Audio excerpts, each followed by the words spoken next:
이곳은 부산 동구 수정동에 위치한 다세대 주택입니다. 2016년 7월 3일 오후 4시 31분경 이곳의 집주인인 61세 박 씨가 모처럼 이 주택 내부를 이곳저곳 둘러보고 있었어요. 그러다가 박 씨의 눈에 새들어 살던 김 씨의 방이 눈에 띕니다. 지금 보고 계시는 이 방이에요. 이날 비가 되게 많이 내렸었는데 김 씨의 방 창문이 열려 있었던 거예요. 빗물이 들이칠 수도 있다는 생각에 문을 좀 닫아줘야겠다 생각을 하고 창문 앞으로 다가갑니다. 그랬던 박 씨가 뭔가를 보게 돼요. 열린 창 너머로 방 안이 온통 혈흔으로 가득했던 거죠. 더 충격적인 건 침대 위에 널브러져 있는 두구의 시신이었습니다. 박 씨의 신고로 경찰이 출동했고요. 방 안으로 들어가 시신부터 확인을 해요. 이 두구의 시신 모두 사망한 지 3일에서 4일 정도로 추정이 됐는데 7월이잖아요. 더위도 되게 심했고 습도도 있어서 부패가 상당히 많이 진행된 그런 상태였어요. 시신은 모두 남성이었는데 이 중 한 명은 흉기로 목과 가슴을 포함한 전신을 무려 27군데나 찔려 사망한 것으로 밝혀집니다. 다른 한 명은 비교적 온전한 상태이긴 했지만 스카프로 목이 졸려 숨져 있었어요. 누군가 이 두 사람을 살해했던 거죠. 처음에 경찰은 이 사망한 남성 중에 한 명이 세입자인 66세 김 씨라고 생각을 했었어요. 집주인이라고 생각을 한 거죠. 근데 신원 조회 결과 이들은 김 씨가 아니었습니다. 완전히 다른 남성들이었어요. 53세의 박 씨와 45세의 이 씨였습니다. 더 조사를 해봤는데 이 사람들이 일정한 주거지가 없는 노숙인이었어요. 노숙인 두 사람이 어떤 남자의 집에서 살해된 시신으로 지금 발견된 상황인 거죠. 어떻게 이 집까지 와서 이런 일을 당하게 된 건지 지금부터 준비한 내용 전해드릴게요. 김 씨의 집 안에서 두 사람의 시신이 발견됐는데 정작 집주인은 지금 집에 없는 상황이죠. 경찰은 김 씨가 이 남성들을 살해하고 어디론가 도주한 것으로 판단을 했습니다. 그렇게 김 씨를 유력한 용의자로 지목을 했는데 수사 과정에서 이 집주인 박 씨로부터 상당히 의미 있는 진술을 하나 확보하게 돼요. 세입자 김 씨가 지난 6월 30일과 시신이 발견된 7월 3일 오전에 이렇게 두 차례에 걸쳐서 집주인 박 씨에게 전화를 했었던 적이 있다는 거예요. 그리고 전화로 이런 말을 했다고 합니다. 집에 이종사촌 동생이 올지도 모르는데 절대로 문을 열어주면 안 된다. 이랬다는 거죠. 경찰이 집주인 박 씨의 휴대전화 기록을 확인했는데 정말 그 시각에 김 씨로부터 걸려온 전화가 찍혀 있었습니다. 바로 발신지를 추적했는데요. 뜻밖의 장소가 나와요. 경남 양산에 있는 어느 정신병원이었어요. 수사팀이 곧바로 병원으로 출동을 했고요. 이곳에 숨어있던 김 씨를 체포합니다. 시신이 발견된 당일에 지금 검거가 된 거예요. 경찰이 들이닥쳤을 때 김 씨는 모든 걸 예감했다는 듯 순순히 자신의 범행 사실을 자백해요. 자, 근데 경찰 조사 과정에서 이 김 씨에 대한 특이한 어떤 이력이 밝혀져요. 60대의 평범한 남성이 아니라 스스로를 여자라고 생각하는 여장 남자이자 동성애자였던 거예요. 그러면 범행 동기는 뭐였을까? 본인이 여장을 하고 부산역으로 나갔었대요. 거기서 노숙인들한테 이제 술을 한잔 하자 이렇게 제안을 하면서 자신의 방으로 데려왔었다는 거죠. 그 사망한 두 사람. 그러다가 술에 취한 이 노숙인들이 자신을 여자로 착각해서 먼저 성관계를 하겠다면서 말싸움을 했다는 거예요. 그래서 싸움을 말리려고 했는데 노숙인 중 한 명인 박 씨가 먼저 욕을 해서 홧김에 범행을 저질렀다. 이렇게 진술을 합니다. 실제로 조사를 진행했던 경찰까지 속을 뻔했었대요. 신원을 확인하지 않았더라면 정말 여자라고 깜빡 속을 만한 모습이었다는 거죠. 지금 사진상으로는 남자 같은데요 라고 생각하실 수 있지만 이 사람이 여장을 하고 다녔잖아요. 그리고 신체적인 특징도 조금 있었습니다. 자, 일단은 김 씨가 어떻게 살아왔던 사람인 건지 김 씨에 대해서 조금 더 알아보도록 할게요. 김 씨는 2015년 7월부터 부산 자갈치 시장에서 엿장수로 생계를 유지하면서 살았어요. 보통 각설이 분장을 하고 엿을 파는 분들이 많잖아요. 이 사람도 그랬습니다. 여기저기 뭐 꽃과 막 색동천이 달려있는 그런 알록달록한 한복을 입고 시장을 누볐다고 합니다. 근데 이 사람이 장사를 할 때만 여장을 했던 게 아니었어요. 평소에도 뭐 치마를 입고 긴 머리 가발을 쓰고 완벽하게 화장까지 하고 다녔습니다. 체구가 정말 작았어요. 아까 말씀드렸던 어떤 신체적인 특징인데 여자라고 해도 작은 정도. 키 150cm에 45kg이었거든요. 그러니까 경찰이 왜 속을 뻔했다고 하는지 아시겠죠? 이 사건 방송에서도 몇 번 다뤄졌었거든요. 당시에 인터뷰했었던 동네 주민들도 김 씨는 할아버지보다 할머니라고 불리길 원하는 괴짜였다. 이렇게 표현을 했어요. 이들의 증언에 따르면 이 동네에서는 김 씨를 누나라고 부르면서 따라다니는 50대 남성도 있었다고 합니다. 진짜 이 사람을 여자라고 믿는 그런 사람들이 있었다는 거죠. 주변 사람들도 뭐 어차피 본인의 취향이니까 여자 옷을 입는구나 뭐 이렇게 생각을 했지 진짜 집에다가 남자들을 끌어들일 줄은 몰랐다. 이런 반응이었습니다. 그렇게 생각할 수밖에 없었던 게 사건이 발생하기 전까지 주민들 사이에서 김 씨가 어떤 사람이었냐면 기초생활수급자였어요. 배도 고파하고 좀 힘들어하는 그러다가 주민들이 좀 생각이 나서 음식을 챙겨주면 막 고맙다 고맙다 이런 말을 반복하면서 고개를 꾸벅거리는 그런 되게 소심해 보이는 노인이었기 때문입니다. 이런 짓을 저지를 거라는 걸 누가 상상이나 했겠어요. 그러면 김 씨는 도대체 이 두 명의 노숙인을 어떻게 만났을까? 그러니까 범행 당일부터 검거까지의 과정을 하나씩 전해드릴게요. 이 내용은 모두 경찰 조사 과정에서 밝혀진 것들이고요. 김 씨의 진술 내용이 다소 포함이 되어 있습니다. 일단 사건의 시작은 6월 27일로 거슬러 올라가요. 사실 김 씨가 동거하던 남자가 있었대요. 근데 이날 되게 심하게 말다툼을 하고 동거남이 화를 내면서 집을 나가버렸다고 합니다. 시간이 좀 지나니까 외로웠던 거죠. 평소처럼 여장을 하기 시작해요. 그러더니 부산역으로 향합니다. 남자를 만나기 위해서였어요. 김 씨가 평소에도 술에 취하기만 하면 좀 욕구를 풀 그런 대상을 찾으려고 여장을 하고 부산역으로 나갔었대요. 상대는 주로 노숙인들. 이미 부산역에서는 이 사람이 유명했습니다. 상인들 사이에서도 되게 평판이 안 좋았어요. 항상 막 되게 괴상하게 여장을 하고 술에 취해서 남자 노숙인들을 상대로 술주정을 부리고 유혹하고 그러니까 노숙인들도 김 씨를 반기지 않았던 거죠. 여장을 하고 화장도 되게 기괴하게 하고 막 술을 마시자 이러면서 들이대니까 노숙인들도 막 욕설을 퍼붓기도 했었대요. 그래서 김 씨가 늦은 시간을 노려서 항상 이제 부산역을 갔었던 거예요. 이때쯤 되면은 대체로 이제 노숙인 분들이 다 이제 술에 취해 있거든요. 판단력이 조금 흐려지니까. 그래서 제정신일 때는 막 욕을 하던 사람들도 밤에 가서 이제 술에 취해 있을 때는 김 씨의 어떤 그런 성관계 제한을 크게 거절하지 않았다는 거죠. 그날도 김 씨는 노숙인들을 유혹하기 위해서 여장을 하고 소주와 통닭 한 마리를 준비해 갑니다.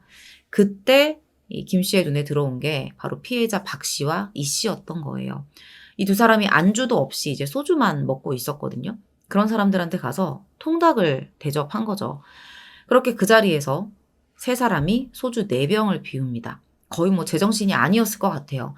그럼 그들에게 김 씨가 우리 집에 가서 한 잔 더 하자. 그럼 내가 맛있는 안주도 새로 만들어주겠다.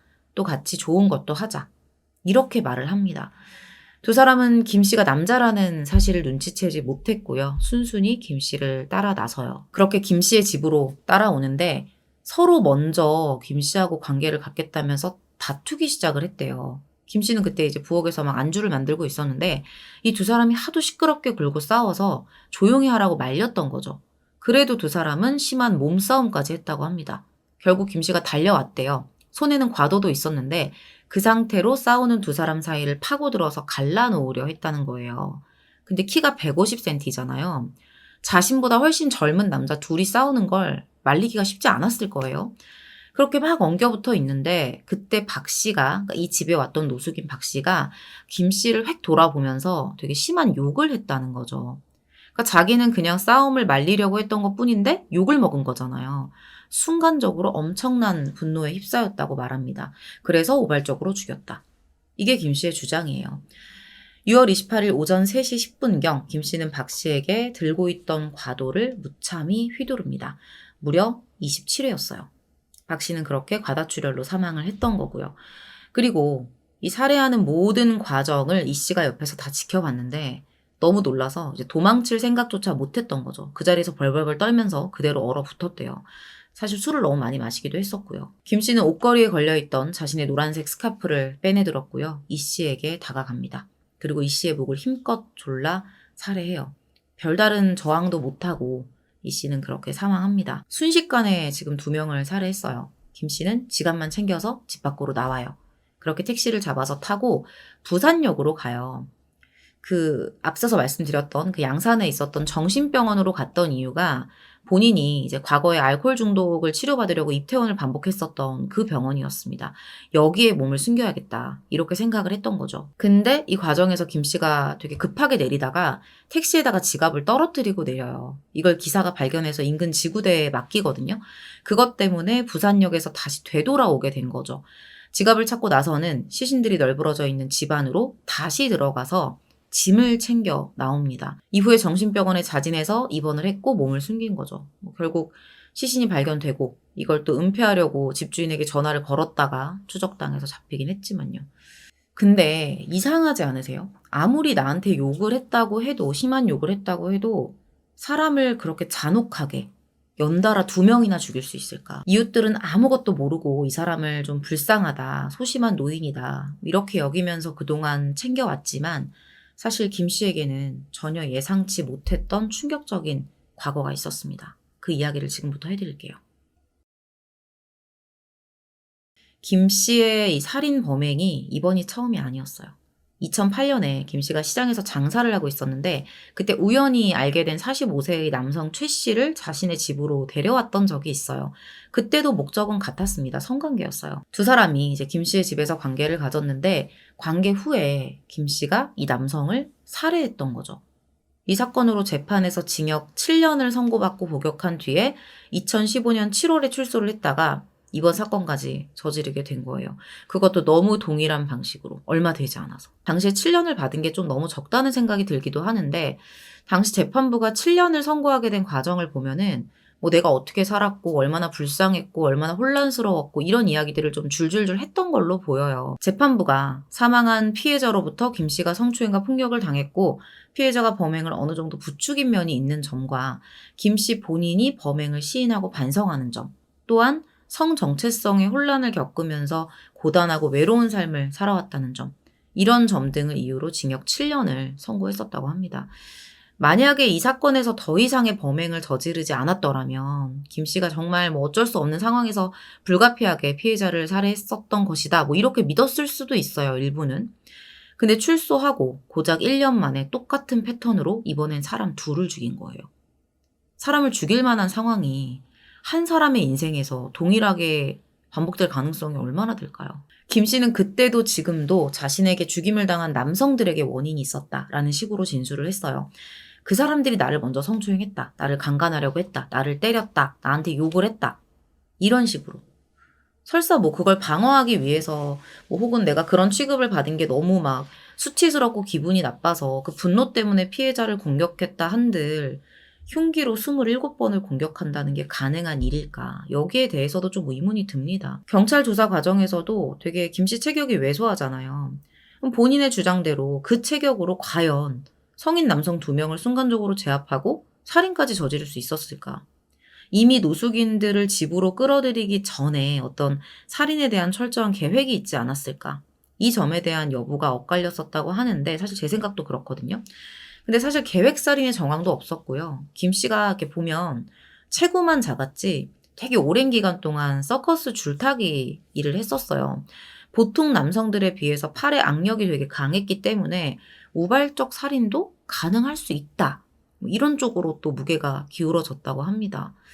정말 노숙인들 싸움을 말리다가 욕먹고 우발적으로 살해를 한 건지 아니면 이미 한 번 저지른 살인을 그냥 아무렇지 않게 생각하는 되게 잔인한 성품의 사람이었는지 아니면 계획살인이었는지 김 씨 본인만이 알고 있겠죠. 이 사건에서 풀리지 않는 유일한 의문점인 것 같아요. 2016년 7월 4일 부산 동부경찰서는 김 씨에게 살인 혐의로 구속영장을 신청했고요.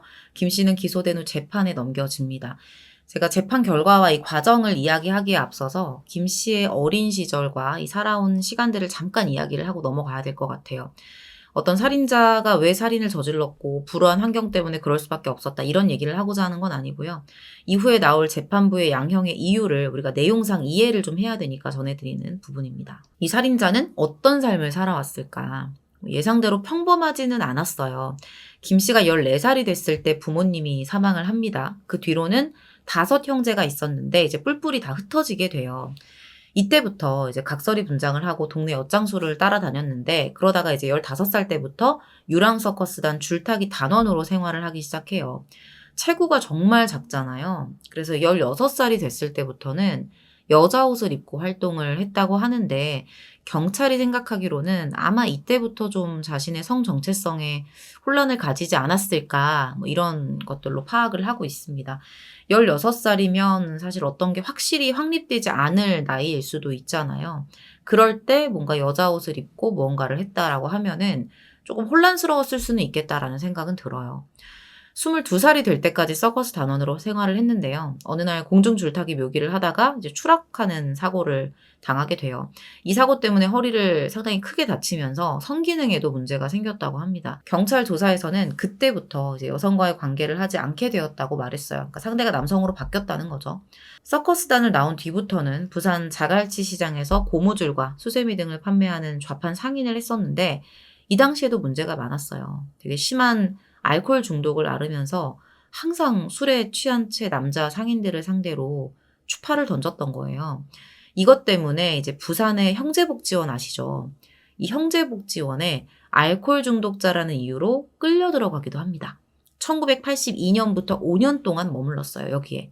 이거 여러분들 모르시는 분 없을 거예요, 그 사건. 거기서 나온 이후에는 대구의 친척집에서 잠깐 거주를 하다가 다시 부산으로 내려가서 자갈치 시장에서 엿을 팔거나 이제 노점상을 하면서 생계를 유지했던 거예요. 삶 자체는 평탄하지 않았던 것으로 보이는데 뭐 그게 사람 둘을 죽인 죄를 합리화시킬 이유는 절대 될 수 없겠죠. 뭐 제대로 말하자면 세명인 거고요.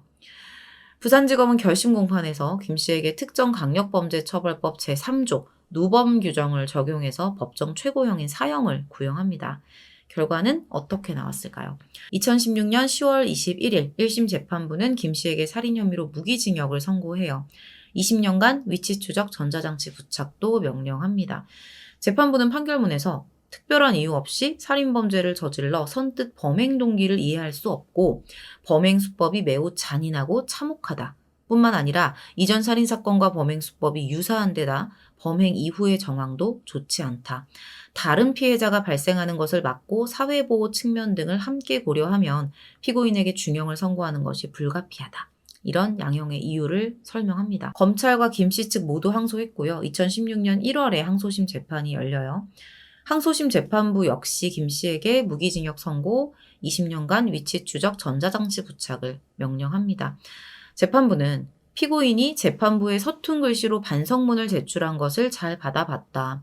재판부가 판단하기에 지금 피고인이 반성하고 있는 모습을 고려해도 살인으로 복역한 후 1년 만에 2명이나 살해한 죄는 너무 무겁다. 피고인에게 상응하는 극형에 처해야 한다는 검찰의 항소도 이해가 가지만 피고인의 불우한 성장 과정과 고령의 나이를 고려해 원심의 판결을 유지한다. 라고 양형의 이유를 밝힙니다. 결국 그렇게 김 씨는 무기징역이 확정됐고요. 지금 무기수로 교도소에 복역 중이에요. 수감 당시 66세였고 무기징역이 선고된 만큼 설사 가석방이 되더라도 출소 후에는 고령의 나이이긴 하겠죠. 그렇다고 위험하지 않은 사람은 아니죠. 본인의 주장처럼 정말 분노를 주체하지 못해서 살인이라는 극단적인 선택을 한 거라면 남은 생은 평생 감방 안에서 후회의 눈물이라도 흘려야겠죠. 오늘 준비한 내용은 여기서 마무리하도록 하겠습니다. 긴 시간 시청해주셔서 감사합니다. 오늘 준비한 사건은 2005년 인천 주안동에서 발생한 사건입니다. 2005년 9월 10일 오전 현재는 남부경찰서인 인천 동부경찰서에 한 중년 여성의 다급한 신고 전화가 접수돼요. 많이 충격적이었습니다. 아침에 일어나서 딸의 방에 들어갔더니 딸이 숨을 쉬지 않는다는 거죠. 이 신고자인 어머니의 말에 따르면 딸이 전날 밤 가족들에게 안부 인사를 하고 방으로 들어갔고 평소와는 다를 게 하나도 없었다라고 말을 해요. 아침이 돼서 이제 엄마가 딸을 깨우려고 방문을 두드렸는데 몇 번을 두드리고 이름을 불러도 대답이 없길래 안으로 들어가 봤다고 합니다. 근데 그때까지도 딸이 누워서 계속 자고 있는 거예요. 안 되겠다 싶어서 흔들어 깨우기 시작을 했대요. 그래도 반응이 없었던 거죠.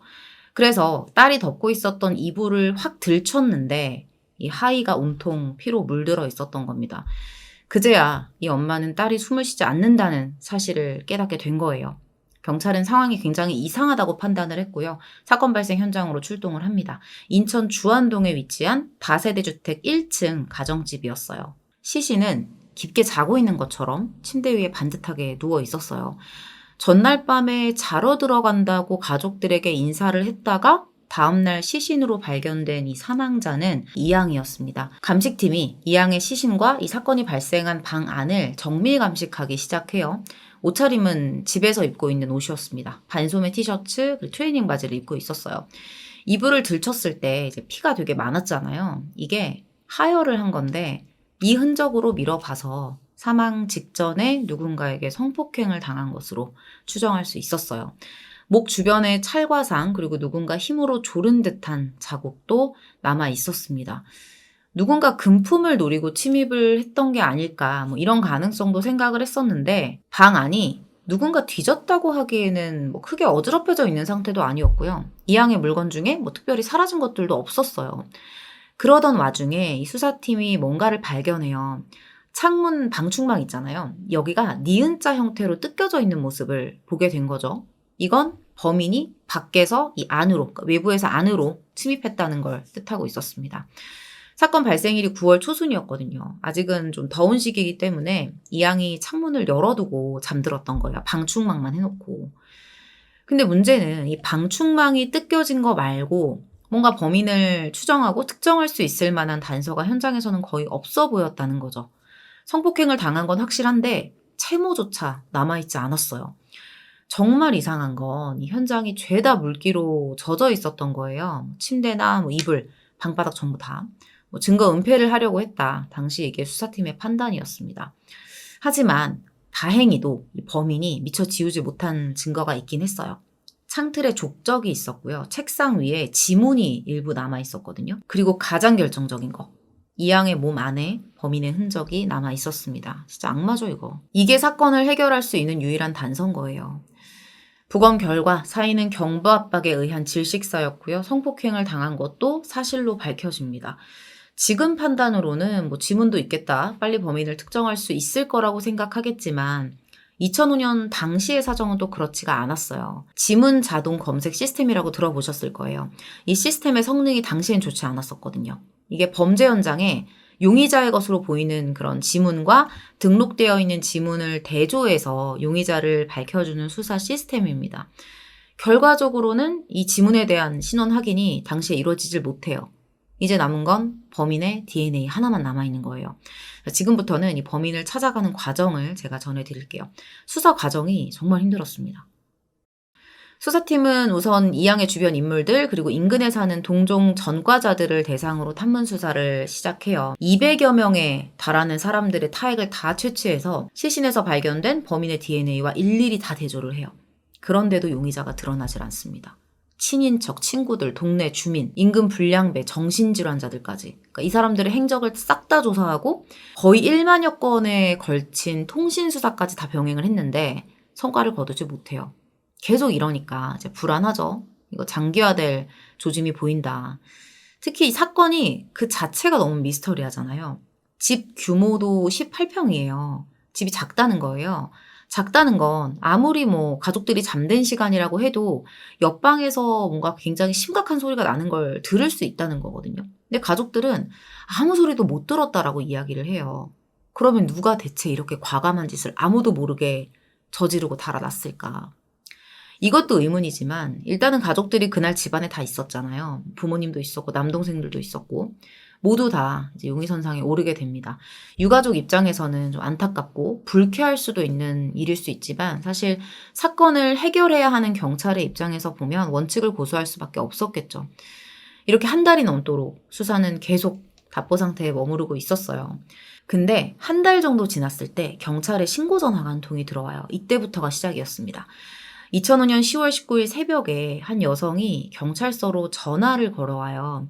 A씨라고 제가 할게요. 이 A씨가 다급하게 전화를 해서 변태가 나타났다 이러면서 내가 방 안에서 옷을 갈아입고 있는데 웬 낯선 남자가 창문으로 방을 들여다보면서 음란행위를 하고 있었다라는 거예요. 놀라서 얼마나 무서웠겠어요. 놀라서 비명을 질렀는데도 빤히 쳐다보면서 피하지도 않고 놀라지도 않고 계속 그러고 있었다는 거죠. 근데 이 신고했던 여성 A씨가 살던 곳이 이양의 집과 상당히 가까워요. 300m 거리밖에 안 되거든요. 그리고 A씨가 살던 집도 다세대 주택이었습니다. 반지하였어요. 경찰이 이거를 이제 그냥 넘기지 않았던 거예요. 어쩌면 이 살인사건의 범인과 그 변태가 동일 인물일 수도 있는 거잖아요.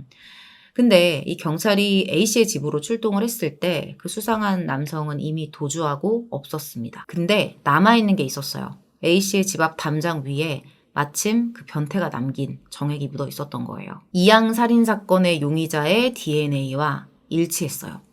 그리고 더 충격적인 건 이양 사건이 벌어지기 5개월 전에 그 지역에서 강도강간 사건이 한 번 있었거든요. 그때 피해자 몸에서 나왔던 범인의 DNA 이거랑도 일치를 했던 거예요. 근데 문제는 일치한다는 사실은 알게 됐지만 도대체 그래서 그 사람이 누구냐 이걸 지금 특정을 해야 된다라는 거예요.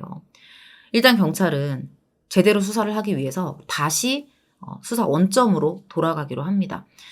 이 지역에 A씨와 비슷한 성범죄를 당한 피해자들의 신고 접수가 몇 건인지 일단 그것부터 조사를 해봐요. 조사를 해봤더니 그 작은 구역에서 30여 건 정도를 추려낼 수 있었습니다. 성범죄 특성상 일반적으로 범죄자들이 자신의 집에서 한 15분 내외 반경에 가까운 장소에서 범죄를 저지르게 되거든요. 그래서 경찰이 당시에 이제 변태 신고가 접수됐던 장소들을 하나씩 다 확인을 하는 수사를 진행을 해요. 그러다가 뭔가 좀 이거 이상한데? 한 가지 의심스러운 사실을 포착하게 됩니다. 동일 지역 내에 나란히 붙어있는 5개에서 7개의 블록에서 다 변태 신고가 접수가 됐었어요. 근데 이상하게 이 블록들이랑 아주 가까이 붙어있던 한 블록에서만 신고 접수가 단 한 건도 접수되지 않았던 거죠. 접수되지 않은 게 뭐가 문제냐라고 할 수 있는데 경찰은 바로 이 블록에 그러니까 접수되지 않은 이 블록에 범인이 살고 있을 가능성이 높다고 분석을 합니다. 피해자들 진술 중에 이런 말이 있었어요. 도망치는 변태를 막 뒤쫓아갔는데 사라져버렸다. 이런 공통된 진술이 있었거든요. 그러니까 뭔가 사라졌다라는 건 뭐냐면 방금 전까지 내 눈앞에 있었는데 그냥 갑자기 없어졌다. 이런 공통된 진술을 했던 거예요. 만약에 이 범인의 거주지가 피해자의 집에서 가까운 곳에 있다면 이 일대 지리도 잘 알 거고 도주하다가 금방 자기 집으로 숨어들 수도 있잖아요. 충분히 피해자들 눈에는 사라진 것처럼 보일 수도 있는 거죠. 그래서 수사팀이 이 범인의 거주지가 있다고 판단되는 그 해당 블록 거기에 그쪽에 이제 거주하고 있는 남성들을 상대로 구강 상피세포를 다 하나씩 채취하기 시작해요. 그러던 중에 이상한 남자가 한 명 있어요. 20대 남성이었는데 이제 채취를 해야 되잖아요. 근데 계속 핑계를 대는 거예요. 아, 제가 회사가 지방에 있어가지고 바빠가지고 당분간 못 갑니다. 이런 식으로 경찰 수사를 자꾸 피하는 겁니다. 벌써 수상하죠. 29세의 박 씨였어요. 이 사람이 그 사망한 이양의 집과 그렇게 멀지 않은 곳에서 아버지하고 함께 살고 있었는데 전과조회를 한번 해봤더니 뭐 단순 절도, 폭력 이런 것 말고 성범죄 전과는 없었습니다. 그래도 경찰이 박 씨에 대한 의심의 끈을 놓을 수는 없었어요. 계속 뭐 직장이 어떻고 이런저런 핑계를 대면서 세포 채취를 거부하니까 안 되겠다. 급습하자. 이렇게 계획을 세운 거죠. 그렇게 이양 살인 사건이 발생한 지 5개월 뒤인 2006년 1월에 경찰이 박 씨를 불시에 찾아가서 수사 상황임을 알리고 구강 상피세포를 채취하는 데 성공합니다. 설 연휴라고 가족들하고 함께 있었대요. 자, 검사 결과는 어떻게 나왔을까요? 수사팀의 예상대로 이 남성 박 씨가 범인이었어요. 방 안에서 발견됐던 그 책상 위에 있었던 지문이 있었잖아요. 이것도 박 씨의 지문과 일치합니다. 박 씨가 자기가 체포될 것 같으니까 도주해서 숨어 지냈었거든요. 이것도 경찰이 열흘 만에 찾아내요. 초반에는 범행 사실을 부인해요. 그러다가 항상 그렇잖아요. DNA 일치 사실을 딱 들이미니까 그제야 범행을 시인합니다. 컴퓨터 시뮬레이션 사격장에서 근무하던 사람이었는데 이양과는 일면식도 없는 사이였어요.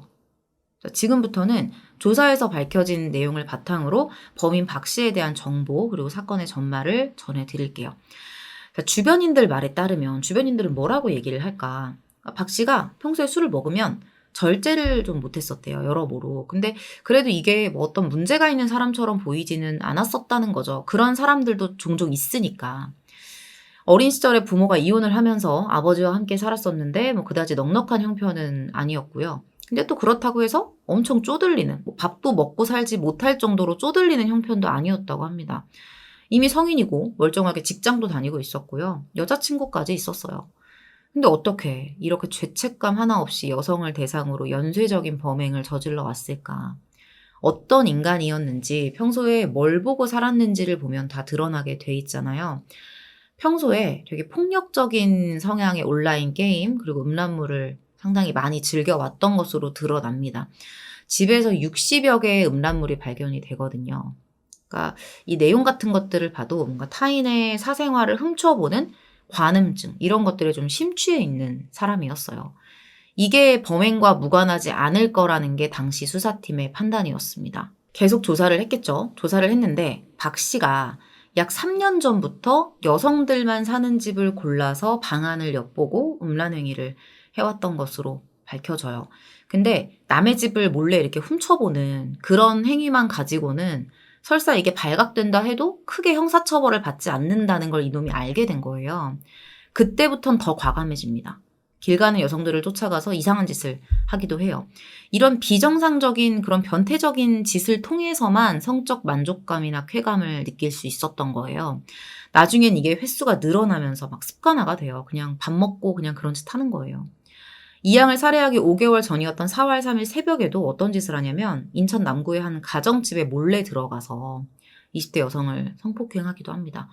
이런 강력범죄를 저지르고도 전혀 지금 경찰이 나를 못 잡는 거지. 그러니까 내 맘대로 하고 살아도 되겠구나 하면서 점점 더 과감해집니다. 사건 당일이었던 9월 10일 밤에도 박 씨는 일대 주택가를 돌아다니면서 훔쳐보기 대상을 찾고 있었어요.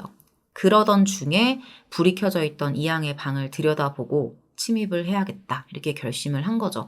마침 또 이양의 방이 구조상 침입하기가 좀 쉬웠대요.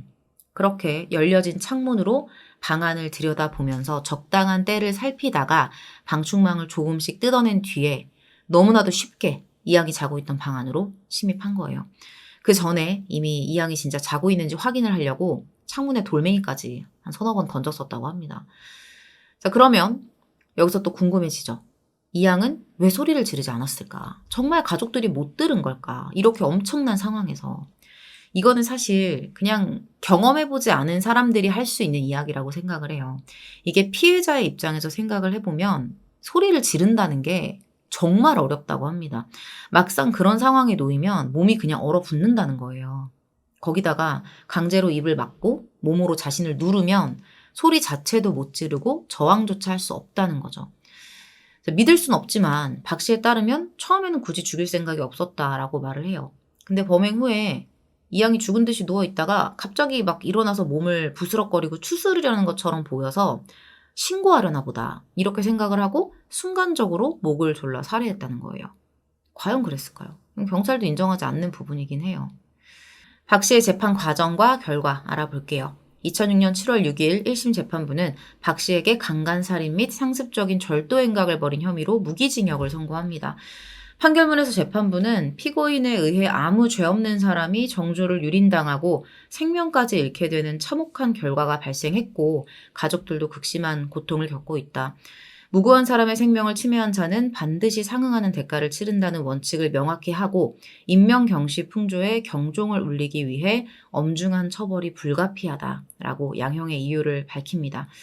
그러나 피고인이 그동안 벌금형 이외에 별다른 전과 없이 살아온 점, 피고인의 아버지가 선처를 호소하고 있는 점 등을 참작해 생명을 박탈하는 극형에 처하지는 않기로 하되 피고인을 사회로부터 무기한 격리시킴이 상당하다고 덧붙입니다.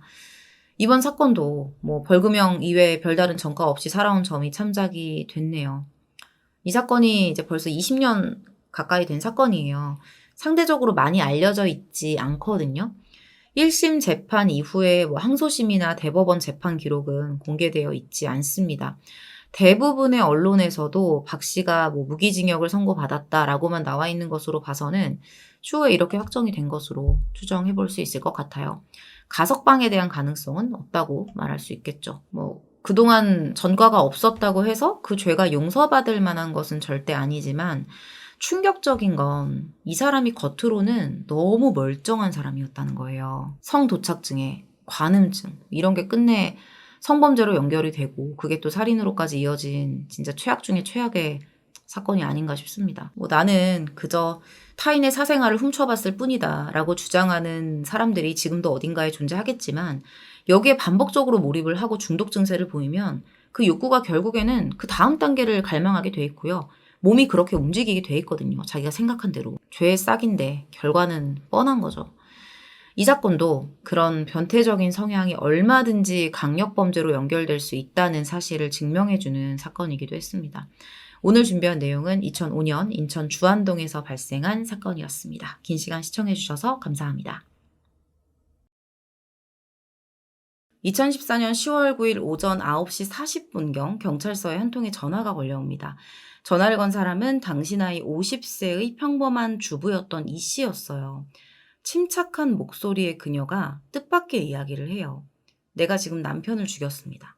라는 거죠. 내용은 되게 충격적인데 당황하거나 두려워하는 그런 느낌이 전혀 없는 목소리였어요. 그녀는 2시간 전인 오전 7시 50분경 술에 취해 잠든 남편 변 씨를 베개로 눌러 질식시켜 살해했다고 말합니다. 경찰이 즉시 그녀가 살고 있던 강남구 도곡동의 고급 주상복합 아파트로 향해요. 신고를 했던 이 씨는 집안에서 저항 없이 검거가 됩니다. 그녀가 살던 아파트는 강남에서도 가장 비싼 아파트로 당시에 손꼽혔던 부유층의 거주지였습니다. 많은 사람들이 그야말로 꿈에 그리던 이 아파트에서 무슨 일이 발생했던 건지 오늘 준비한 내용 전해드릴게요. 경찰 조사 과정에서 이 씨는 범행 동기에 대해서 이렇게 말합니다. 평소에 남편에게 상습적인 가정폭력을 당했다. 몇 번이나 병원 신세를 지고 남편에게서 도망치기 위해서 아들을 두고 도망치거나 스스로 안 좋은 선택을 해보려고 시도도 했는데 모두 실패했다. 이렇게 무려 30년을 버텨왔다. 아침에도 골아떨어진 남편 머리에 베개를 받쳐주려 했는데 순간적으로 분노가 치밀어 올라 우발적으로 살해했다. 이렇게 말을 합니다. 어떤 폭행을 굉장히 오랜 시간 동안 남편에게 당해왔다는 거죠. 그녀의 주장에 따르면 사건 전날 밤 남편 변 씨가 술에 취한 상태로 집에 들어왔대요. 그 상태로 자신을 수차례 폭행을 했다고 해요. 무릎을 발로 걷어차고 머리를 때리고 모욕적인 욕설까지 퍼부었다고 합니다. 변 씨가 평소에 잠을 잘 못 자서 이제 수면제를 처방받아서 먹어왔는데 술 취한 상태로 그날도 수면제를 먹고 속편하게 잠이 든 거예요. 근데 이걸 보고서 여러 생각이 교차가 됐었다는 거죠. 그러다 순간 자신도 모르게 그동안 무수히 당했던 것들이 떠올라서 울컥하는 마음이 들었고 그냥 이럴 거면 이 사람 죽이고 나도 죽자. 이런 결심을 했다는 겁니다. 그렇게 남편 변 씨를 살해한 거죠. 조사 과정에서 이 씨는 이 사망한 변 씨와의 결혼 생활을 지속하는 수십 년 동안 숱한 가정폭력과 온갖 모욕을 당했고 성범죄까지 당해왔었다라는 고백을 해요. 도대체 두 사람의 결혼 생활은 어땠을까? 그리고 어떻게 만났던 걸까요? 물론 사망한 사람은 말이 없기 때문에 모든 건 이 씨 본인의 고백에 따른 내용이라는 점을 제가 미리 말씀드리고 전달을 해드릴게요. 이 씨는 1984년 어린 나이에 부모님의 일을 돕다가 우연히 불법 택시 영업을 하던 변 씨를 만나 강제적인 성관계를 맺었다고 했습니다. 이로 인해 임신이 됐고 결혼할 마음은 전혀 없었지만 억지로 변 씨와 결혼을 하게 됐다라고 했어요.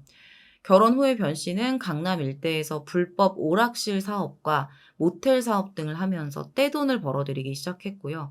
결국 수백억 대의 자산가가 됩니다. 이 씨 부부는 이 강남구 도곡동에 새로 지어진 당시로서는 부의 상징이라 불렸던 고급 주상복합 아파트에 입주를 해요. 표면적으로는 모두의 부러움을 사는 사람이죠. 남편은 돈을 긁어모으고 있고 눈에 넣어도 아프지 않을 그런 듬직한 아들도 있고 거기에 최고급 승용차까지 몰고 다니면서 백화점 명품관에서 하루에 수천만 원의 쇼핑을 해도 돈이 줄어들지 않는 그런 삶을 살고 있었거든요. 근데 가장 큰 문제는 남편의 폭력이었어요. 변 씨가 주사가 좀 되게 심했다고 하는데 술을 먹고 들어오는 날에는 유독 이 씨에게 폭언을 퍼부었다고 합니다. 폭력 수위도 날이 갈수록 높아져서 항상 병원 신세를 져야 했다고 했어요. 어린 아들 앞에서도 정말 많이 맞았대요. 그러니까 아들 앞에서 맞을 때는 그 수치심이 말로 정말 표현할 수 없을 정도였다고 합니다. 이 씨 스스로 그렇게 이야기를 했어요. 이렇게 날이 갈수록 지옥 같은 시간 속에서 이 씨의 삶은 망가져 갔고요. 정말 방법은 변 씨에게서 도망치는 것밖에 없었을 거예요. 그래서 정말 안 해본 게 없을 정도로 모든 걸 다 시도를 했는데 이게 다 실패로 돌아갑니다. 그렇게 범행 전날인 10월 8일 밤이 됐어요. 그날도 변 씨는 술을 마시고 잠이 안 온다면서 이 수면제를 복용하고 잠듭니다. 그 전에 어김없이 남편에게 이제 폭행을 당했었죠. 실컷 나를 때려놓고 본인은 속편히 수면제 먹고 자고 있으니 너무 꼴보기 싫었던 거예요. 분노에 잠을 이루지 못합니다. 그렇게 아침이 됐고요. 오전 7시 50분경 이 씨는 남편의 머리에 베개를 받쳐주려다가 문득 이 사람을 죽이고 나도 가자. 이런 생각을 하게 됐다고 해요. 그렇게 범행을 저질렀고요. 2시간 만에 경찰에 직접 전화를 걸어서 자수했던 거죠. 2014년 10월 10일 경찰은 남편 살해 혐의로 이 씨에 대한 구속영장을 신청했고요. 추후 이 씨는 검찰에 송치됩니다. 근데 항상 범행을 저질렀던 사람이 주장했던 내용과 실제 조사 과정에서 밝혀지는 내용들 사이에 차이가 생겨요. 거기서부터 이제 의혹이 발생을 하는데 이번 사건도 마찬가지였습니다. 검찰 조사 과정에서 몇 가지 의혹이 발생했던 거예요. 국가수 부검 결과가 나왔는데 숨진 변 씨의 시신에서 결박흔이랑 방어흔이 나온 거죠. 현장 감식을 해보니까 집 안에서도 이 변 씨를 결박한 것으로 추정되는 케이블 타이가 발견이 됩니다. 최초에 이 씨가 경찰에 진술을 했을 때 남편이 술 취해서 수면제를 먹었고 평소보다 빨리 잠들었다 이렇게 얘기를 했었거든요. 그리고 잠들기 전까지 자기를 때렸다라고 얘기를 했어요. 그리고 수면제에 대해서도 평소에 남편이 불면증이 좀 있어서 직접 처방을 받아서 먹어왔던 거다 이렇게 얘기를 했었단 말이에요. 근데 수사를 해보니까 이 집안에 있었던 수면제는 남편 변 씨가 처방받은 게 아니라 이 씨의 수면제로 밝혀집니다. 이 씨가 처방을 받았었던 거죠.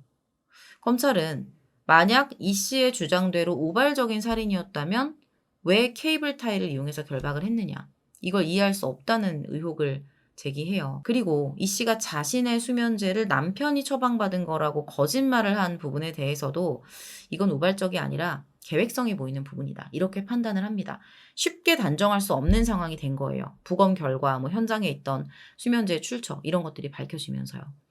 이런 상황을 놓고 일부에서는 이 씨가 이 남편의 재산을 노리고 의도적으로 남편을 죽인 게 아니냐 이렇게 추측을 하기도 했었어요. 근데 이 씨 변호인 측에서 밝힌 바에 따르면 이 씨가 친정집 사업 실패 문제로 10년 전에 이미 남편과 위장 이혼을 한 상태였고 현재는 법적 사실혼 관계였기 때문에 남편이 사망했을 때 재산 분할을 한다? 이건 좀 어려운 상황이었다고 합니다. 검찰 측과 변호인 측 주장이 완전히 지금 대립이 되는 상황이죠. 재판 결과도 지금 치열하게 대립될 것으로 보이는데 어떻게 진행이 됐을까요? 자, 국민참여재판으로 진행이 되어 2015년 2월 9일 서울중앙지법에서 피고인 이 씨에 대한 1심 재판, 이렇게 국민참여재판으로 진행이 됩니다. 총 11명의 배심원이 참여를 해요. 쟁점은 오랜 기간 가정폭력에 노출된 심신미약 상태의 이 씨가 정말 남편을 우발적으로 죽인 건지 그 사건의 전후 관계를 이제 증명하는 거였습니다. 앞선 결심 공판에서 검찰은 최근 1, 2년 사이에는 변 씨의 가정폭력이 없었고 사건 정황상 이 씨의 계획 범행일 가능성을 제기해요. 그러면서 징역 10년을 구형합니다. 자, 반면 이 변호인 측에서는 이 씨가 결혼 후에 장기간 폭행과 욕설 그리고 성적으로 모욕적인 일들을 당했다라면서 술에 취해 쓰러진 남편을 본 이 씨가 앞으로 자신이 또 당해야 할 일들을 떠올리면서 남편을 죽이고 본인도 그런 선택을 하겠다라는 생각으로 범행을 저지른 것이다. 이렇게 주장을 합니다. 이 씨 역시 남편이 최근엔 지능적으로 잘 보이지 않는 머리 부분을 때리는 방식으로 폭력을 이어왔고 범행 당일에도 발로 걷어차고 폭언에 폐륜적인 어떤 그런 요구를 하기까지 했다라고 주장을 합니다. 이 씨 측은 이와 관련된 증거로 과거 남편의 폭행으로 인한 코와 눈뼈 등 골절 진단서, 수술 소견서 등을 제시를 해요. 자, 검찰은 범행 당일 여성 경찰이 이 씨의 몸에서 어떤 멍이나 상처 등 폭행 흔적을 발견하지 못했다라고 반박을 합니다. 그리고 2013년 10월 이후에 이 씨가 병원 진료를 받았던 기록들을 보면 대부분 영양주사, 비타민 주사 이런 것들이 목적이었다라고 맞서요. 특히 검찰은 이 씨가 과거 남편으로부터 간통죄로 2차례나 고소당했었다는 사실을 언급해요. 이 씨는 간통은 사실 무근이고 이 남편이 나를 올가매기 위해서 그런 과정에서 뭔가 죄를 덮어 씌우려고 행동했던 것에 불과하다라는 입장을 밝힙니다. 범행 방식을 놓고서도 이제 양측이 치열하게 공방을 벌여요. 범행 당시 이 씨가 이 남편의 손목에 케이블 타이를 그냥 맨 게 아니었어요. 행주를 대고 묶었거든요. 그렇게 결박을 해서 살해를 했는데 검찰이 이걸 보고 이 씨가 미리 범행을 계획하고 증거 인멸까지 시도한 것이다 라는 취지의 주장을 펼친 거죠. 피의자 신문에서는 이 씨에게 케이블 타이를 묻기 전에 왜 행주를 했느냐 이렇게 물어보면서 만약 남편의 반격을 방지하기 위한 목적으로 결박을 했으면 시간을 단축하는 게 최우선인데 번거롭게 행주를 대고 묻는 거? 이거는 시간이 오래 걸리는 방법이라는 점을 지적하기도 했습니다. 그리고 보통 이제 행주를 대고 결박을 하는 이유가 결박흔을 남기지 않기 위해서 범인들이 그랬을 수 있잖아요. 근데 행주를 대고 결박을 해도 사후 일주일 정도가 지나면 결박흔이 드러나거든요. 아마 이 씨가 이런 법의학적 사실을 모르고 행동을 했을 것이다. 이렇게 주장을 합니다. 한마디로 이 씨가 케이블타이 자국을 가리기 위해서 행주를 덧댔다라는 입장을 보이는 거죠. 어찌 보면 굳이 번거롭게 제압을 하는 과정에서 그렇게 할 필요가 없어 보이기는 해요. 또한 이 씨는 범행 직후 케이블타이와 행주를 쓰레기 하차장에 버렸고 변 씨에 대한 부검 결과가 나올 때까지 그 조사 과정 내내 이 케이블타이에 대한 언급을 아예 하지 않았다라는 점을 꼬집었어요. 그러면 이 씨는 이에 대해 뭐라고 했을까요? 검찰의 주장에 대해서 이 씨는 이렇게 말합니다. 내가 케이블 타이를 버린 건 증거인멸이 아니라 그냥 내가 전에 집안을 정리하려고 했던 의미였다. 나중에 누군가는 우리 집에 들어오게 될 텐데 지저분한 그런 집의 모습을 보여주고 싶지 않았다. 케이블 타이에 대해서 진술하지 않았던 건 당시 아무 생각도 할 수 없었기 때문이다. 라고 주장을 해요. 자, 그러면 이 타이의 출처는 어디냐? 이 씨는 그게 평소 남편이 가학적인 성행위를 할 때 사용했던 그 물건이었다고 해요. 근데 자기가 그 느낌이 싫어서 항상 행주를 대고 사용을 했었고 남편을 살해할 때도 그냥 습관처럼 행주를 사용했던 것 뿐이다 라고 진술을 합니다. 이런 주장을 뒷받침하기 위해서 이 변호인 측에서 사망한 변 씨의 방에서 나온 변태적인 인물 비디오를 제시하기도 했어요.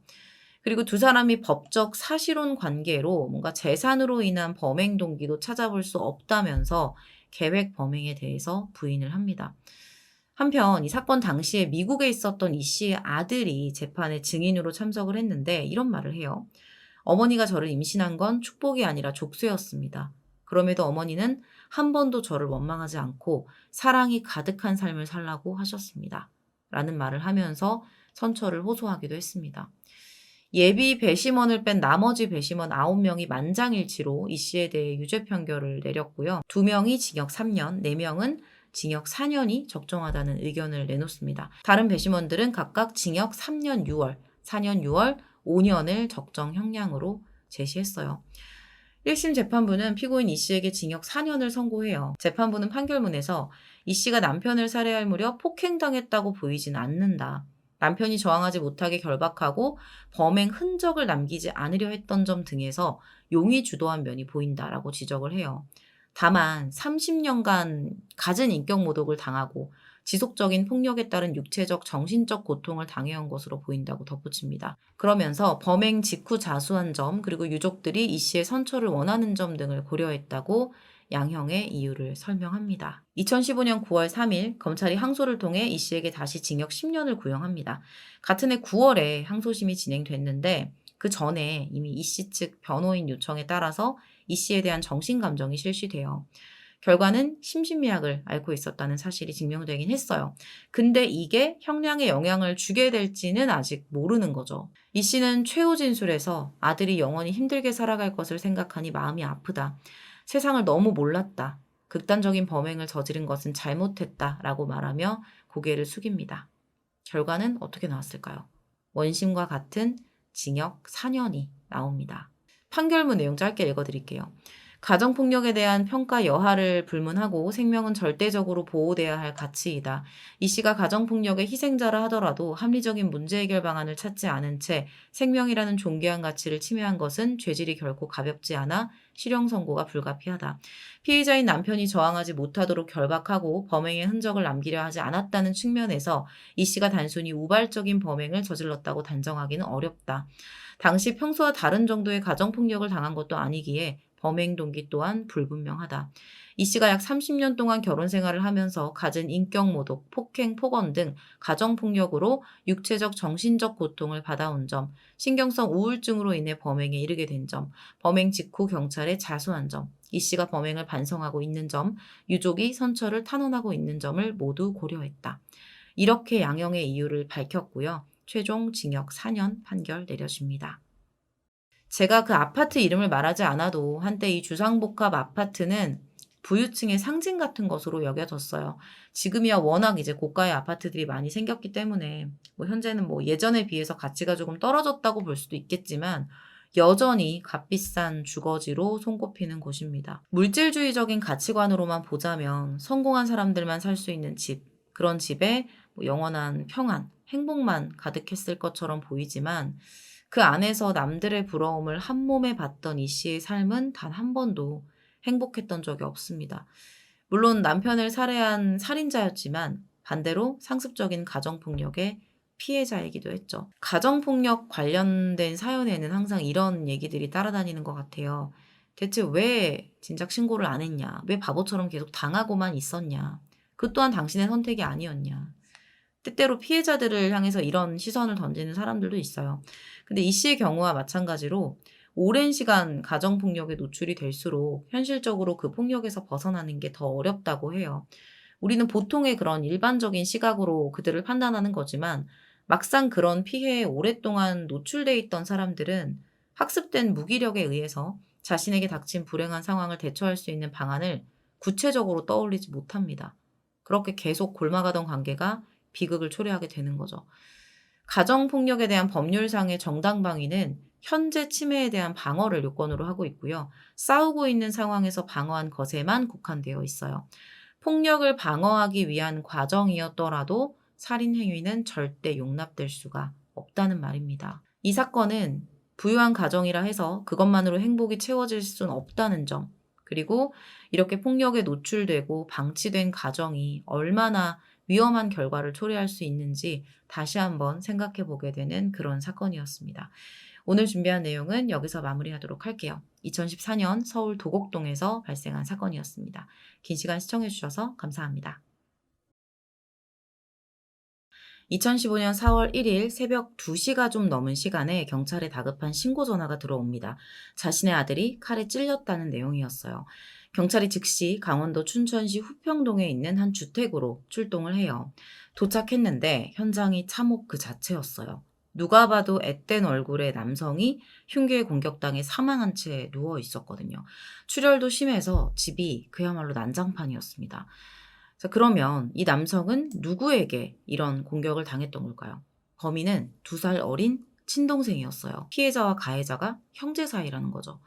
수사가 시작됐는데요. 가해자인 동생과 부모는 이 사건이 우발적으로 벌어진 사건이라고 주장하기 시작해요. 반면 증거를 분석한 전문가들과 수사진은 이 사건이 고의적인 살인이었다고 주장을 합니다. 재판에서도 팽팽했어요. 검찰과 재판부의 의견이 갈렸고요. 항소심에서는 재판 결과가 뒤집히기도 했습니다. 형제 사이에 대체 어떤 일이 그리고 어쩌다 발생하게 된 건지 오늘은 춘천의 한 평범한 가정집에서 벌어진 사건의 진실에 대해 전해드리겠습니다. 가해자는 동생, 피해자는 형이라는 것도 충격적이지만 그보다 더 놀랄만한 사실이 따로 있었어요. 피해자가 고3이었다는 거죠. 가해자는 그보다 2살 어렸었고요. 이걸 듣고 나니까 앞의 상황이 다시 한번 떠오르면서 놀라셨을 거예요. 당시 사건이 발생하고 나서 이 형제의 부모가 새벽 2시경에 119와 경찰에 신고를 했었어요. 가장 먼저 도착한 건 119 구급대원이었습니다. 급하게 이제 임군에게 응급처치를 했는데 결국에는 이제 사망하게 된 거죠. 그리고 새벽 2시 반경에 경찰과 과학수사 요원들이 현장에 도착을 했던 겁니다. 이 경찰과 국가수 요원들이 조사를 하려고 집안에 들어갔을 때 임군은 이미 이 범행이 일어난 작은 방에서 머리를 문 쪽에 두고 사지를 벌린 채 천장을 보고 누워 있었어요. 원래는 엎드린 자세로 공격을 당했다고 했는데 이 구급대원이 응급처치를 하려고 몸을 돌려놔서 누운 자세로 있었던 거죠. 범행에 사용됐던 흉기, 이건 빠르게 찾았습니다. 주방 싱크대에 이렇게 던져져 있듯이 놓여 있었어요. 대체 집안에서 무슨 일이 있었던 걸까? 지금부터는 그 내용을 한번 살펴볼게요. 이날 새벽 1시 반에 사망한 임군이 술에 취한 상태로 새벽 1시 반 정도에 귀가를 했다고 합니다. 어떻게 그럴 수 있었냐면, 그러니까 소위 말하는 문제아였어요.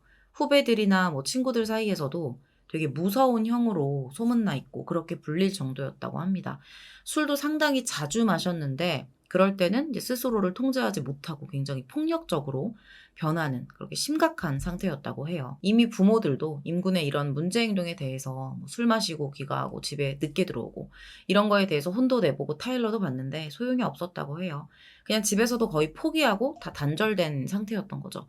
그러다 보니까 사건이 발생했던 이 날도 임군이 술을 먹고 새벽에 들어온 것에 대해서 아무도 뭐라고 하지 않았던 거예요. 뭐 할머니, 부모님 그 누구도 뭐 혼을 내거나 화를 내지 못하고 아무 말 못했던 거죠.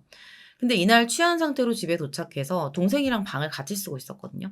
그 작은 방에 딱 들어왔는데 이때부터 문제가 생기기 시작해요. 3평 정도의 작은 방이었는데 사실 평소에도 이 둘 사이가 좋지 않았다고 합니다. 동생을 자주 괴롭히고 때리기도 했고요.